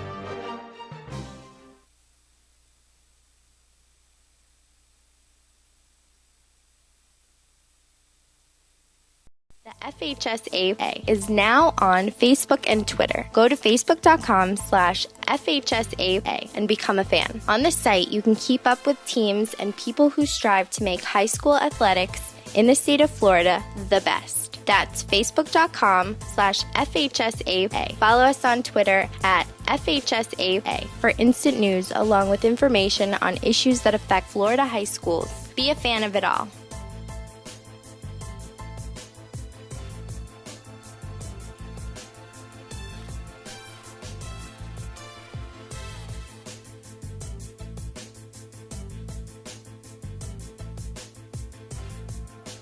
Sports Network, the official television partner of the FHSAA, in your home for high school sport. For expanded coverage of high school athletic and highlights from your favorite high school teams, visit bhsn.com.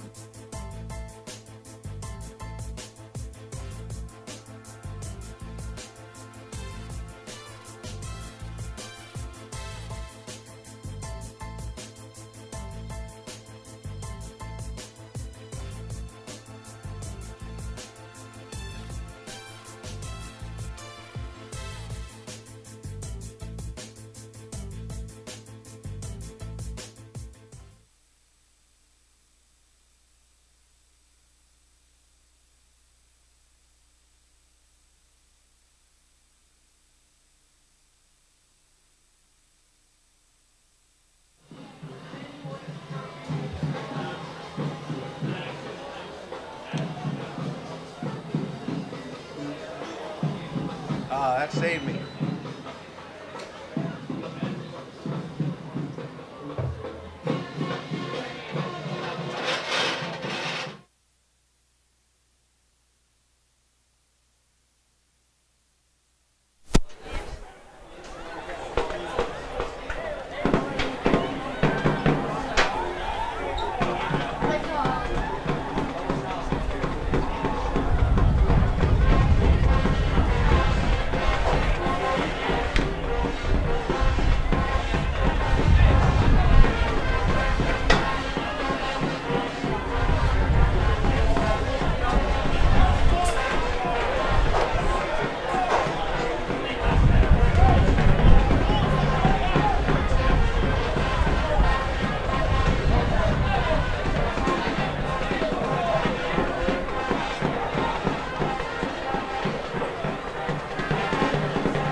Tonight's dance routine will be coming from We Still In This type of way, Rich Is What and Boogie Wonderland.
We hope you enjoyed this halftime show as Dan is marching off. We like to thank the Marching Tornado band staff. Every day, you know, you wake up and you gotta work. You know, it just never stops. Okay, take us to that day. You know, you wake up mentally. You know, we know you're in school half your day. Mentally, how do you prepare yourself daily? Daily, you know, I wake up and I give myself 100 push-ups in. You know, come to school, stay focused in the classroom. You know, that's a big part of playing sports anywhere. You know, without grades, you will not succeed nowhere. So playing sports, you know, you gotta get your grades. That's how I start my day off. Going in the classroom and getting my own grades right. You know, just being dedicated and have a lot of discipline and started learning the game more and going over knowing who the O-line blocks, when they're what difference sets the O-line, who they go, who they get. You know, learning my playbook down. Growing up, just seeing a lot of things happen to my family, just make me more dedicated to know what I want to do in life and bring changes into my family. I just think it just make us more hungry. Even though we won state, it just make us more hungry, knowing that we won it last year and we want to go for a repeat. After we won state, we got back in the locker room. At first, everybody like, wow, we won. Then after that, everybody started playing music. We just started jumping around, dancing. This is my first time seeing these guys really dance, so we was happy to be enjoying the moment. When we got back to the hotel, we tried to enjoy every little minute of it. The next day, it was the same. Like, we were still enjoying it, but it's starting to wear off a little bit. But we was very excited about winning state. Well, my expectation is for try to carry my team and do whatever I can do to help my team go back to the state championship, and just give it my all to my team.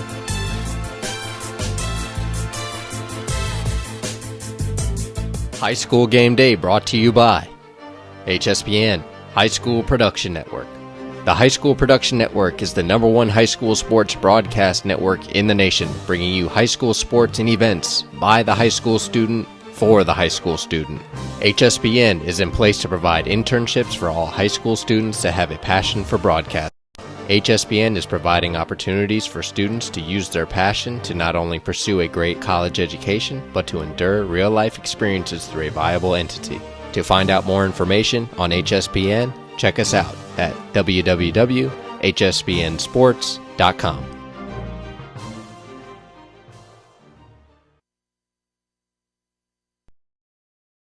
This halftime report is brought to National Collegiate Recruiting Association.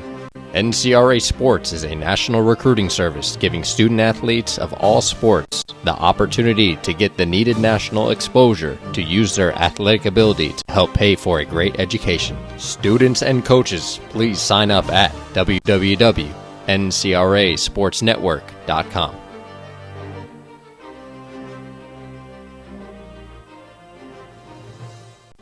For the Alumni Association, it was $50,000. Well, back to live action. Yes, we are.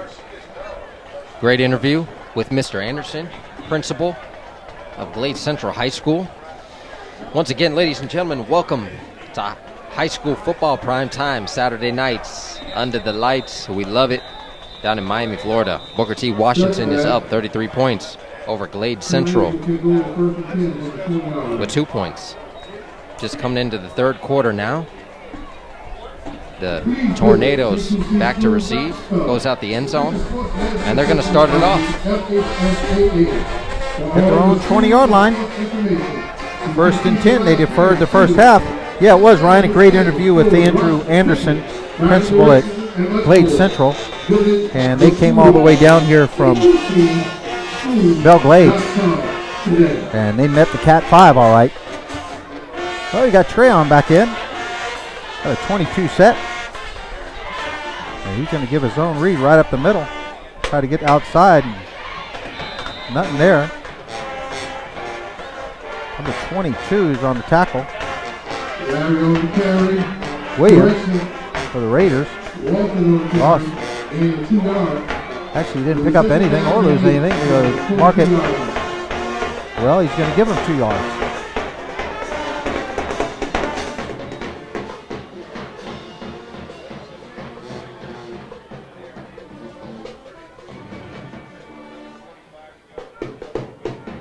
Treon with one running back in the backfield. Wow, drop ball again. Right in and out of the hands. Walton.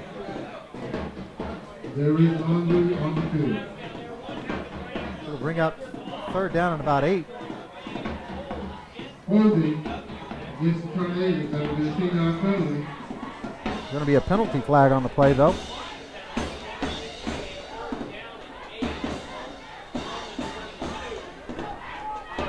And hopefully the Raiders went into halftime.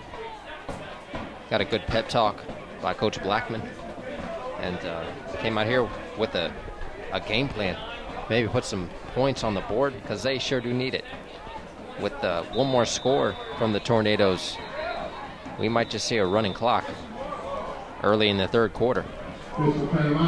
Referees are calling a timeout. The The FHSAA Tornadoes have about 22 yards to get to the first down marker out to the 31-yard line. Big penalty moved them back to their own 9. And I was really, it was nice to hear Andrew Anderson, principal of the school, talk about the academic and the required study halls. Very important for the success of any of these student athletes.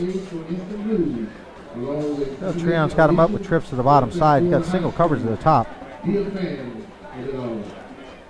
One safety running high. Going to throw that single coverage. He's open. Across the hash. And I believe that is number 1, Lamar Parker, on the reception. Ronnie Harris making the tackle for the Raiders, number 27. Third down and about 5.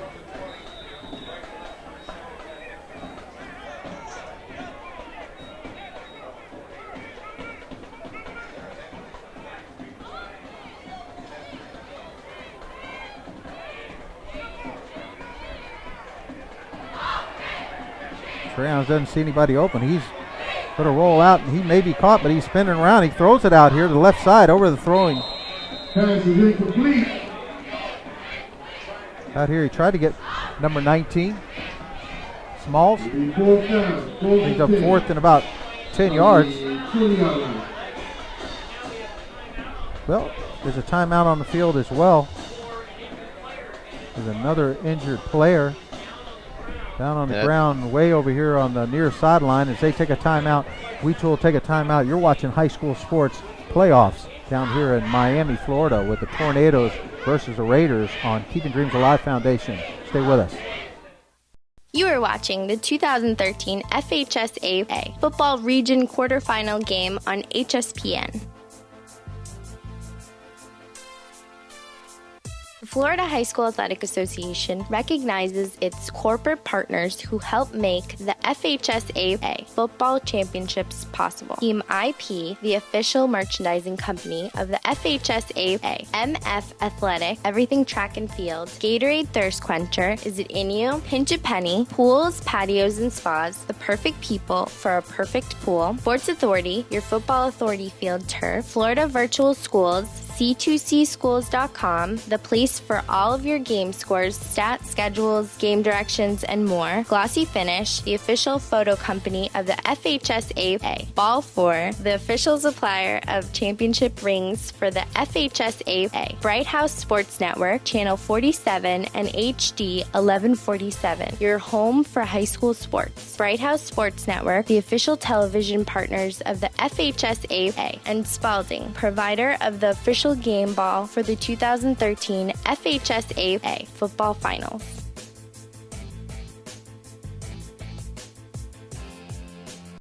You're watching high school football on HSPN.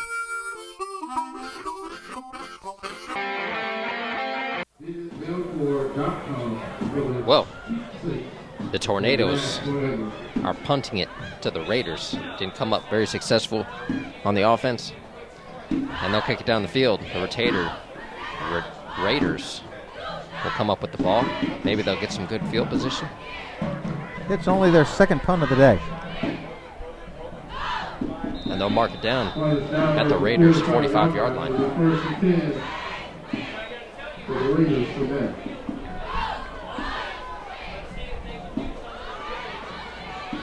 First and 10 for the Raiders at the 45-yard line. Some of the best field position all night.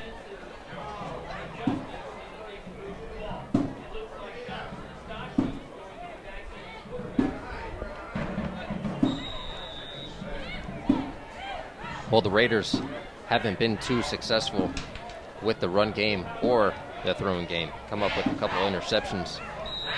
And that defensive line for the Tornadoes has sure put it to them. And they're going to probably get called for too much time again. Nope.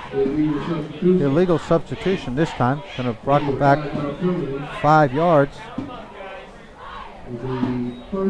Middle errors. And I would be surprised if the Raiders have 100 yards the first half. Yeah, I wouldn't be surprised either. Tornadoes done a pretty good job with not coming up with as many penalties as they usually do.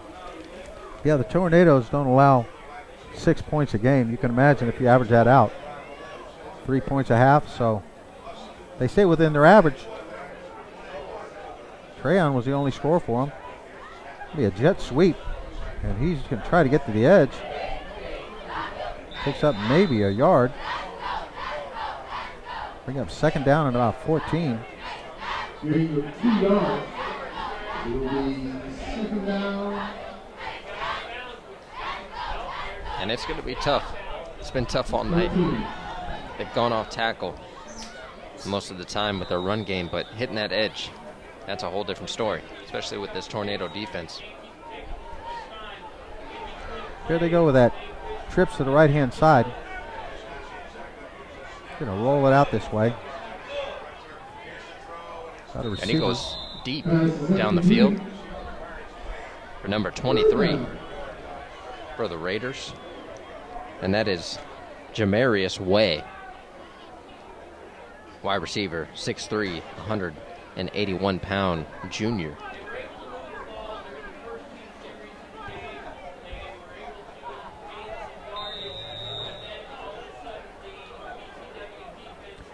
Bring up third down and about 13 for the Raiders.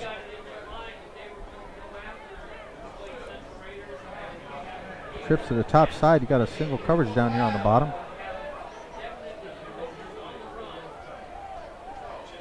Tornadoes are in cover 3.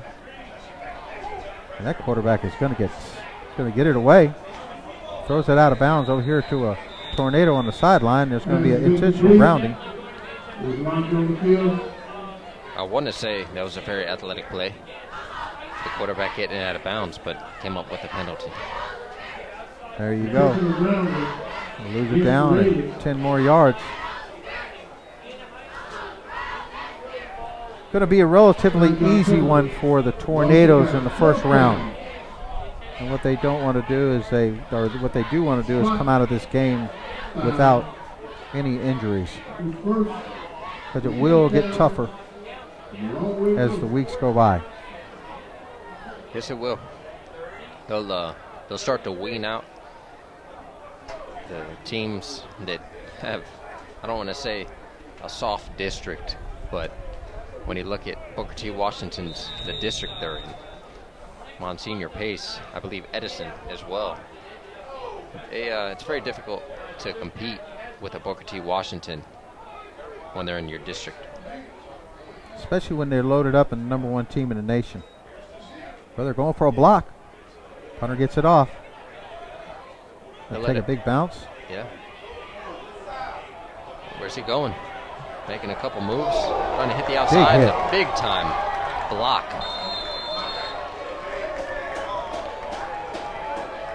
That's number 4 on the return. And they are head hunting as Teron McPhee on the return.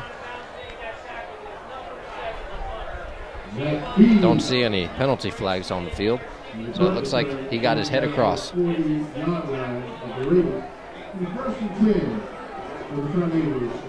that gives him great field position. 1st and 10 on the 40-yard line of the Raiders. And I would want to say that Booker T, they'd rather be farther away from the end zone. Gives them more room to run.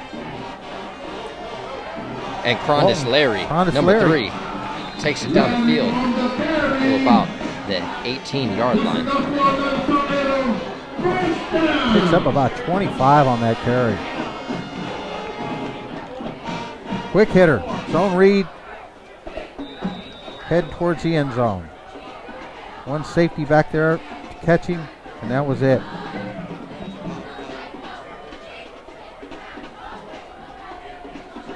Might as well give it to him again. Down to the 10, inside the 6-yard line. And they do. And he heads out of bounds. I like the PA over here. Larry on the carry. You all can hear him too. You're doing a good job with the audio over there. Larry on the carry. Down to about the 7-yard line. The Tornadoes pick up another first down. It'll be 1st and goal from the 7-yard line.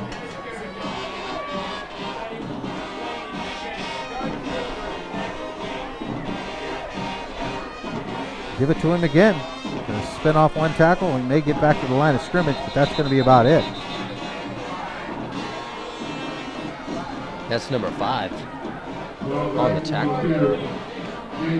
Jarvis Filbert. It's a senior. 5'8", 200 pounds. Big boy at 5'8". Like a bowling ball. Well, let's see what the Tornadoes can do inside on the Raiders' own 5-yard line.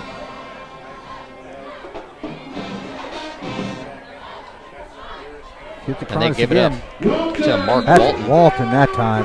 Yes, sir. Made it look easy. Larry. They ride him all the way down to the red zone. Give it up to Mark.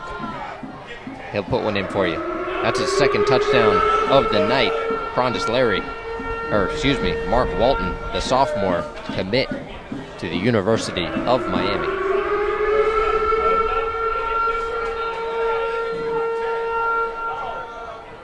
And that'll bring Tornadoes up 39-2 with this extra point.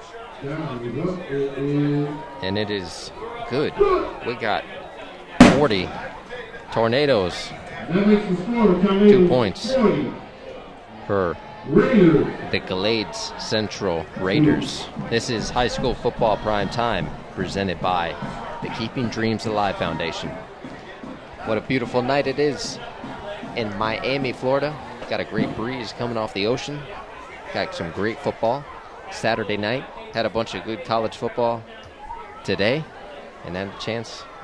Glad you could tune in with us. Remember, coaches that are tuned in, there's a live ticker feed at the bottom of the broadcast that you can check out. You see any players that you like, don't make too many assumptions. They might still need a home next year. Some of these seniors, Booker T. Washington, 6 seniors, still waiting on some offers. So make sure you hit that ticker feed on both sides, Booker T. Washington and the Raiders, their highlight tapes. And if there's some more information that you need, be sure to contact us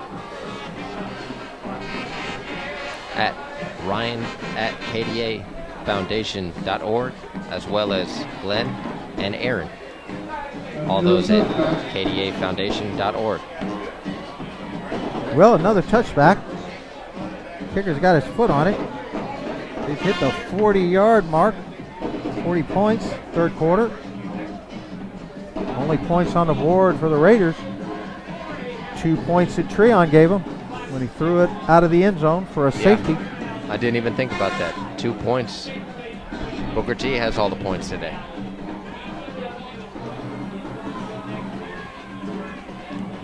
Treon Harris pushed back into his own end zone, had to toss it out. What an athlete. Still getting it out of bounds. And they'll run that slip screen again to Jones. 5'11" receiver, weighing in 185 pounds. Has had a great season so far. And unfortunately, they've met their match. Holding, Raiders.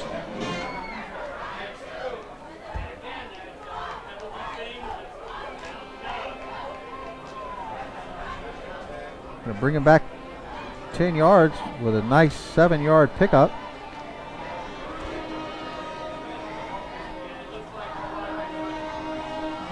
Well, we had some close games up in Broward. And yes, we did. We've had a couple close ones with the Tornadoes, but they've just outmatched their opponents by almost 50. Yeah, we've had Raiders the past 3 weeks. St. Thomas, Aquinas Raiders, and now we got Glade Central Raiders. Swing pass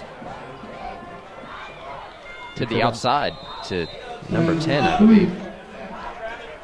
Travis Bolden on the reception. Picks up about 7 or 8 yards. That doesn't help too much when you are about 10 yards back.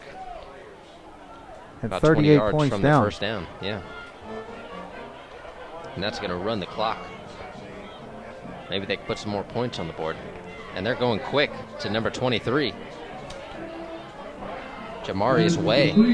I like to see that quick pop pass over the middle. Give him a couple yards. It's going to bring up third down. You got About Jonathan, 5 yards. Jonathan Ishtat, number 6. We had Lugo in the first half.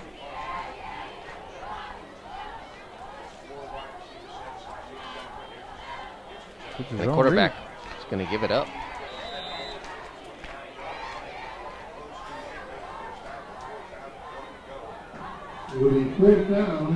Well, folks, tomorrow we will have, actually, to Monday we'll have your game for next week that we'll be covering in the playoffs. I hope you follow us all the way to the Citrus Bowl. We will see where the teams line up. Majority of them have already been lined up in the playoff tree. Yeah, the majority of them were played last night.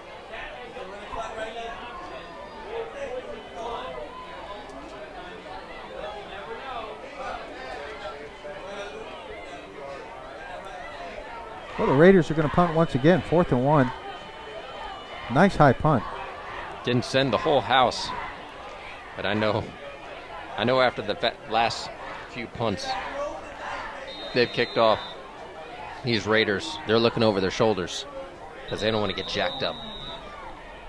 Well, you got whistles. And timeout, official timeout on the field. As they take a water break, we'll take a timeout too. You're watching HSPN, presented by Keeping Dreams Alive Foundation. Stay with us. You are watching the 2013 FHSAA Football Region Quarterfinal game on HSPN.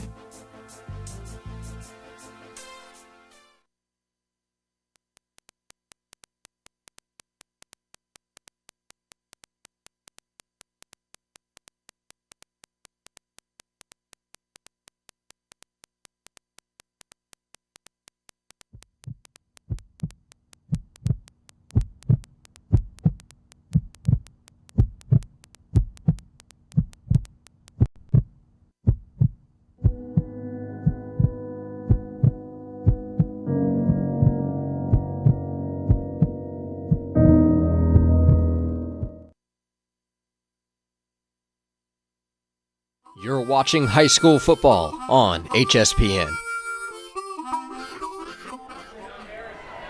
Back to live action. Tornadoes have the ball. Gives up the middle. Still on his feet. Out to about the 30-yard line. Actually made it up. Going to give him the 32-yard line. And that's number 23 on the carry, Rashard Fry. With 27 limping off the field. And I'd like to consider Rashard Fry as their big back. It's more of a, looks more of like a fullback compared to Mark and Frondis. They're all very, very fast.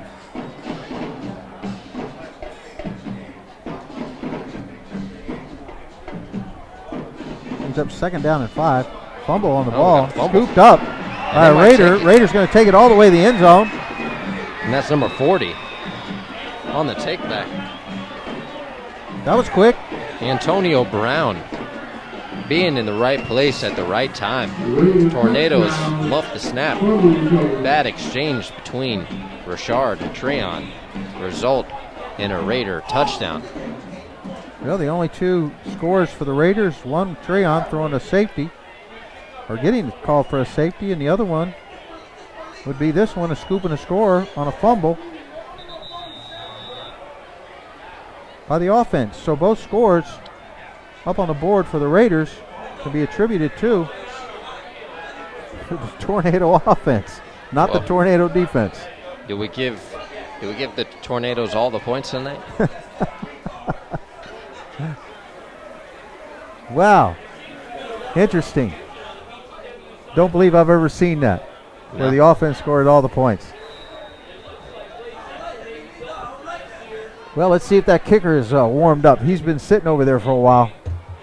See what he does with this.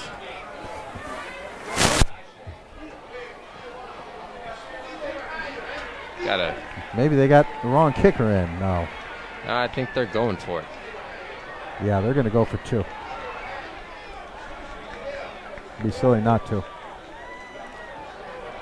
And he might just take it in. He's got the speed, and he's going to drop his shoulder. And Got it. Number 6.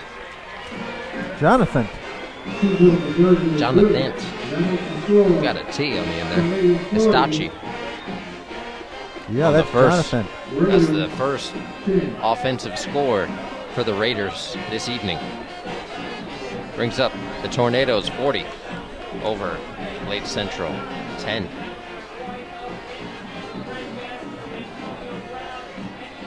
And it's good to see that they got some points on the board for the offense. Maybe they'll get them motivated and they'll start putting some more points on the board. The Tornadoes, unfortunately, giving the ball up twice on mistakes. And Well, like you Coach said, is down there talking to him, Ryan. Giving him an earful. yeah. Doesn't matter how much you're up by. Mistakes, when you have silly mistakes, very frustrating for both sides, especially this late in the season.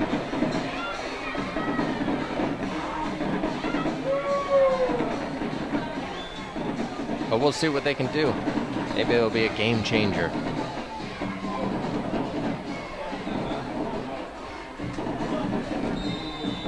Well, the Raiders will kick it off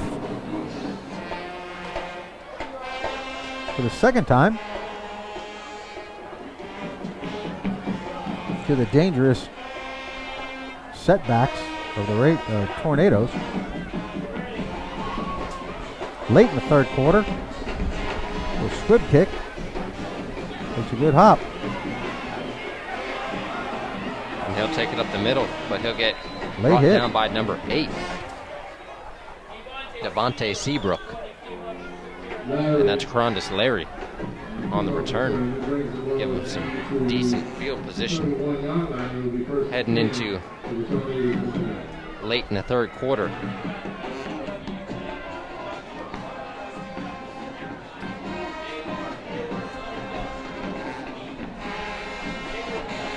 Well, I know they got an earful on the sideline, Booker T. So let's see how the offense comes out right now. Right back in about the same place they were, about the 31-yard line. Zone read. And that's Out over. Rashard Fry on the carry. A great move. Picks up a first down. And he stays in bounds. Going to keep that clock running.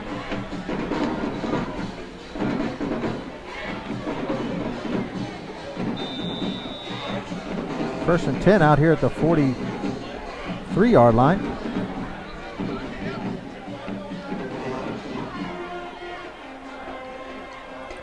Gibbs to up the middle again on his own read. They've got this one covered.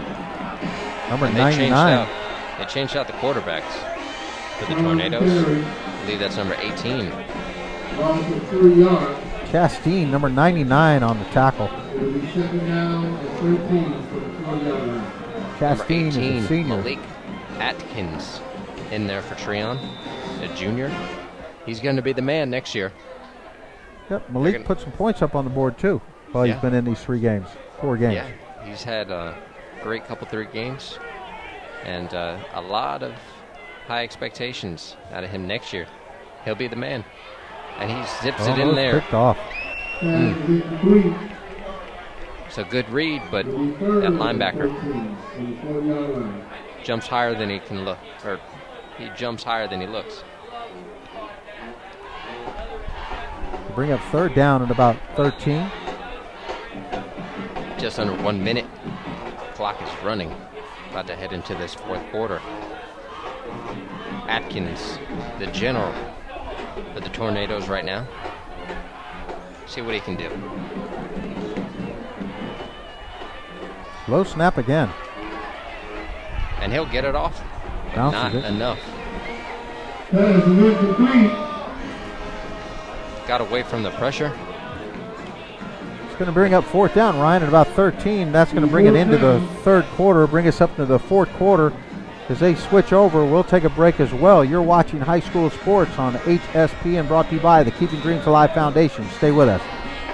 For the latest official news about Florida high school sports, including results of all rounds in the 2013 FHSAA Football Championships, visit FHSAA.org, the official website of the Florida High School Athletic Association. That's www.fhsaa.org. Catch live and on-demand postseason coverage of Florida high school sports at www.fhsaasports.com. Brought to you by Play on Sports, the official online partner of the FHSAA.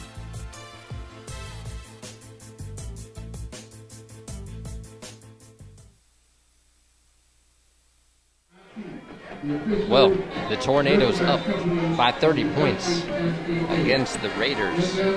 Coming into the fourth quarter, we got one more quarter of high school football left this Saturday night under the lights. First round of the playoffs, the quarterfinals. Always an interesting round because you get to wean out all the weaklings that play in a not so tough district, if you may. Well, they just came out of a timeout, and the Tornadoes call another timeout. Well, as they take a break, we'll take another break. You're watching HSPN. Stay with us. High school football prime time presented by the Keeping Dreams Alive Foundation. The KDA Foundation is a 501c3 non-for-profit youth organization that specializes in empowering communities and providing opportunities for academic and athletic growth. We address vital issues concerning transitional phases of primary and secondary education through sports and academic advisory camps, health and wellness programs, and athletic scholarships, grant and aid assistant programs for college. To find more information, check us out at www.kdafoundation.org. You are watching the 2013 FHSAA Football Region Quarterfinal game on HSPN. And the Tornadoes will punt it to the Raiders. Got a host of tacklers flying in there on that poor Raider at the bottom of the pile. And that'll bring up 1st and 10 for the Raiders offense. Had a decent drive. Haven't had the best field position all night. But we'll see what they can do. Hopefully they can put some more points on the board. They've only scored 2 points on offense this game. The rest of the points from the Tornadoes. 36-yard line. 1st and 10. Jonathan back. Going to be sacked. Number 12.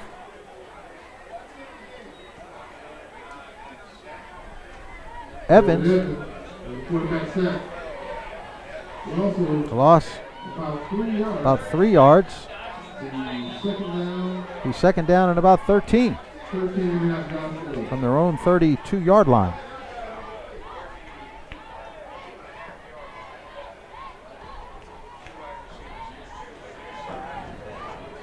Two wide receivers to the bottom side. He's got 2 running backs in the backfield, Jonathan. Raiders are bringing 6. And he'll zoom it in there to number 3. Great pass and great catch by Davie Tarver. First down for the Raiders. Haven't had many of those tonight. No. I feel like they have some pretty good passing plays in the playbook. They should try and take more advantage of it. Gone to the screen an awful lot tonight. Yes, they have. And that was actually a little bitty slant pattern.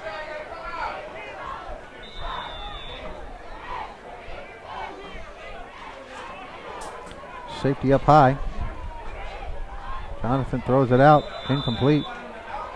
Incomplete. Second down and 10. And I guess they've gone to the run clock. Yeah. They were up more than 35 points but I believe they're keeping that clock running. Yeah, they are. Still up by 30 points, so. Well, Oliphant lines up with a 22 set, single back in the backfield.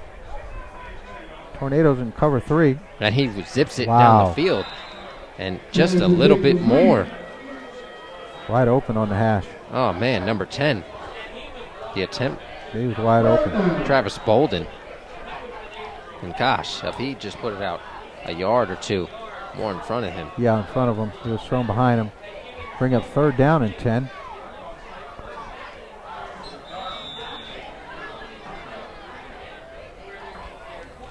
They're up here at the 49-yard line.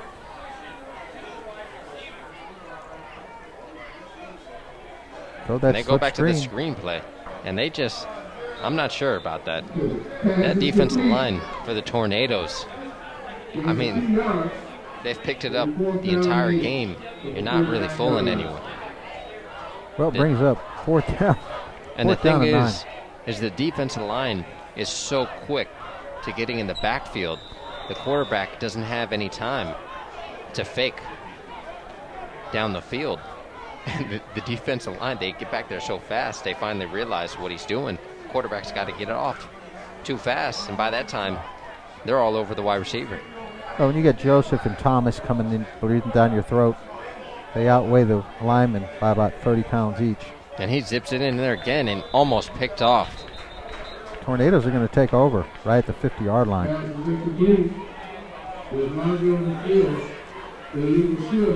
Eagle shift is going to be declined. Raiders are going to take over right at midfield. Yes, they are. And they'll bring in their junior quarterback that's gotten a lot of play this year. He's actually thrown for 560 yards. Malik Atkins at 44 attempts, 23 completions, 6 touchdowns the young man's had, 2 interceptions. Got Treon, who's hadn't played in 3 games, has got 85 completions this year for 1,269 yards, 16 touchdowns, and 2 interceptions. Oh, Atkins is back in. That zone reads, given right up the middle. He's going to pick up maybe a yard. Oh, he's still not down. He may have lost a yard. Now they're going to give him forward momentum. That's that weight room. That's that 48-minute strong Tornado workout they got going. Those guys, they get it in. And they're not going down so easy. They work hard. Trips to the top side. Single coverage down here. Gives up the middle again. They're just going to run the clock. Can't blame them. It's a running clock. Yeah, that's number 28 on the run. That's a new number we haven't seen. Johnson. Treon Johnson. I was going to say, you might have him on your roster. Brings up 3rd down and 10. Not looking at anything fancy, just running that clock.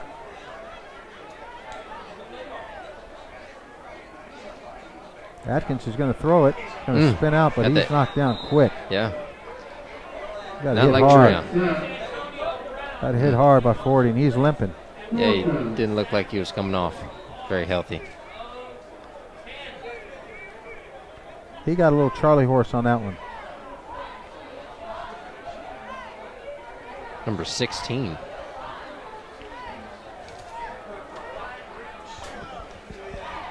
That's Taylor. Yeah, I believe that was number 16. Thought that was Atkins. Nope, it wasn't. That's Taylor, new quarterback. They're getting them all in tonight. John Taylor, he's another junior quarterback. And they're going to punt it off to the Raiders. Ball's going to get past him. He may have touched it. And a big bounce. Luckily, he came up with the recovery. That's the running back for the Raiders, number 34. Another whistle. Keith Clemens. Timeout. It's going to be a official timeout as they take a timeout. Folks, you're watching high school playoffs on HSPN. Stay with us. You are watching the 2013 FHSAA Football Region Quarterfinal game on HSPN.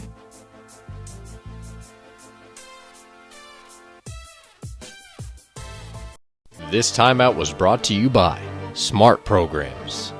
Smart Programs are free academic mentoring and sports training camps. Smart Programs provide awareness seminars, tutoring, and training, including certified teachers, coaches, role models, and community leaders. Available for local schools and organizations. www.kdafoundation.org.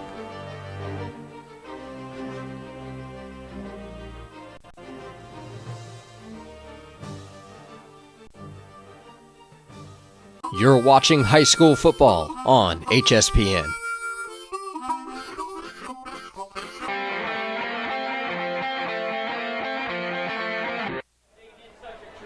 First down for the Raiders, about the 12-yard line. Late in the fourth quarter. And that's a running clock, you see. Just coming into 4 minutes.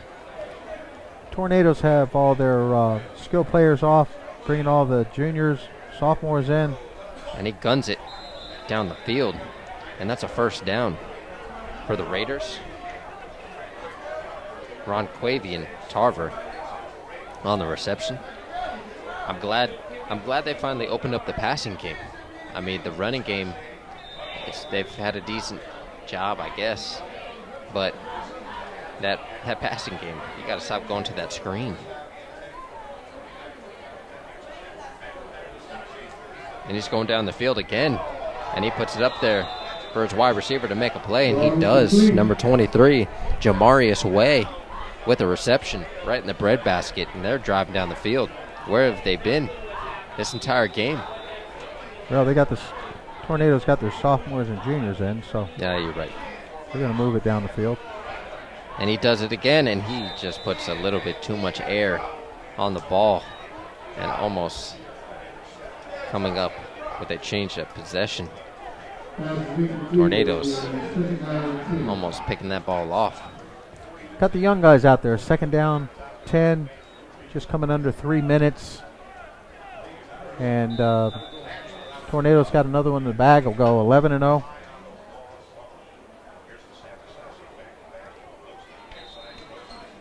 Pass is incomplete. Incomplete pass. Well done.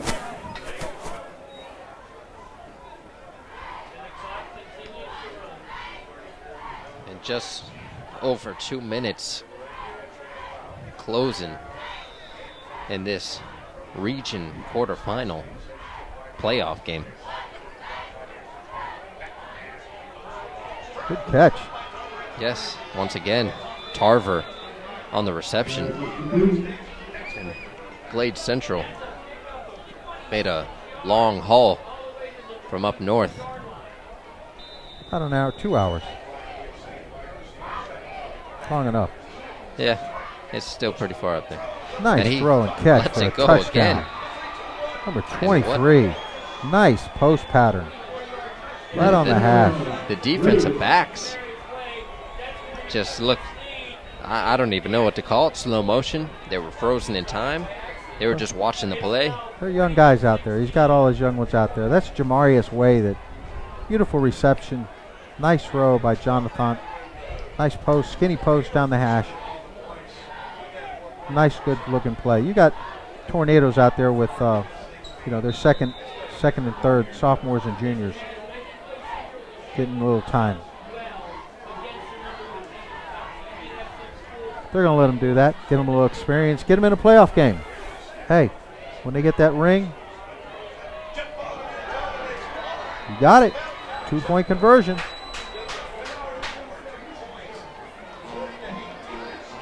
Making it interesting for the upperclassmen. Their last game for the seniors, for the Raiders. And so they're keeping them in, let them score some points, enjoy the game.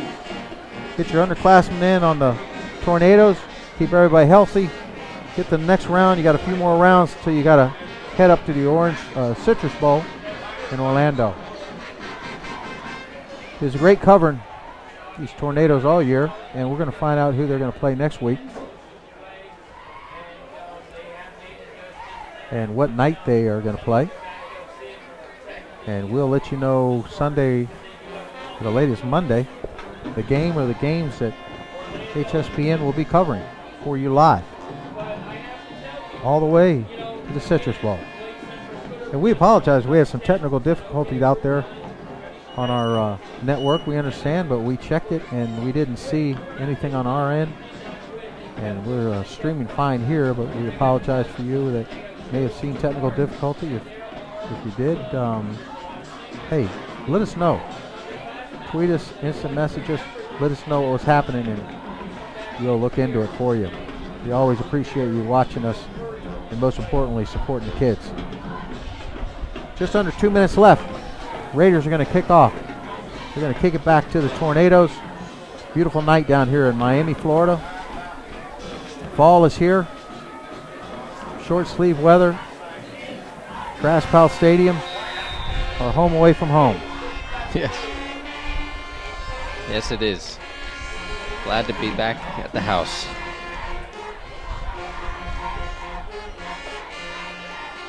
Special thank you to Aaron Kern for making it all the way down here with us today as well. There's that onside kick. And I think they were ready. Tornadoes get the ball back and get another chance. Put some more points on the board. Probably see some freshmen, some sophomores in there. Give them a chance to run around a little bit in their first playoff game. Yes, sir.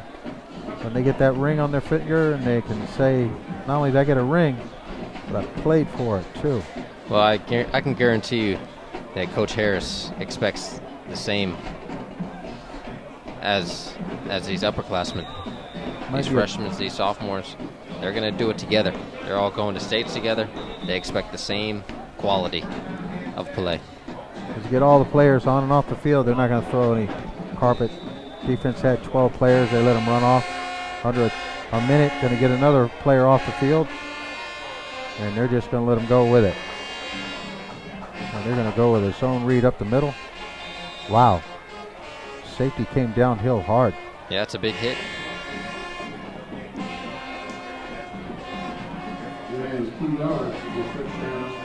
Picked up about 2 yards. Maybe one more play.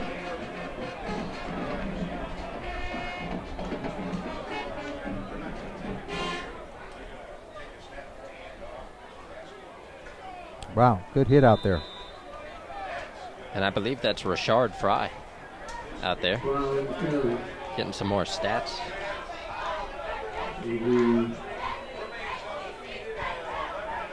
Well, that's going to be the last play of the game. Folks, we appreciate you being with us. We appreciate you watching us. The Tornadoes make it through the first phase, the quarterfinals, 40-18. And we're down here in Traz Powell Stadium. Great interview. Andrew Anderson from Glades Central. Raiders, they came down here, took a little bruising. They'll go back home. Their young people got a good education. Tornadoes move on. Still undefeated. Still the #1 team in the nation. Anything you want to wrap up with them, Ryan? Go ahead. Yes, sir. High school football prime time.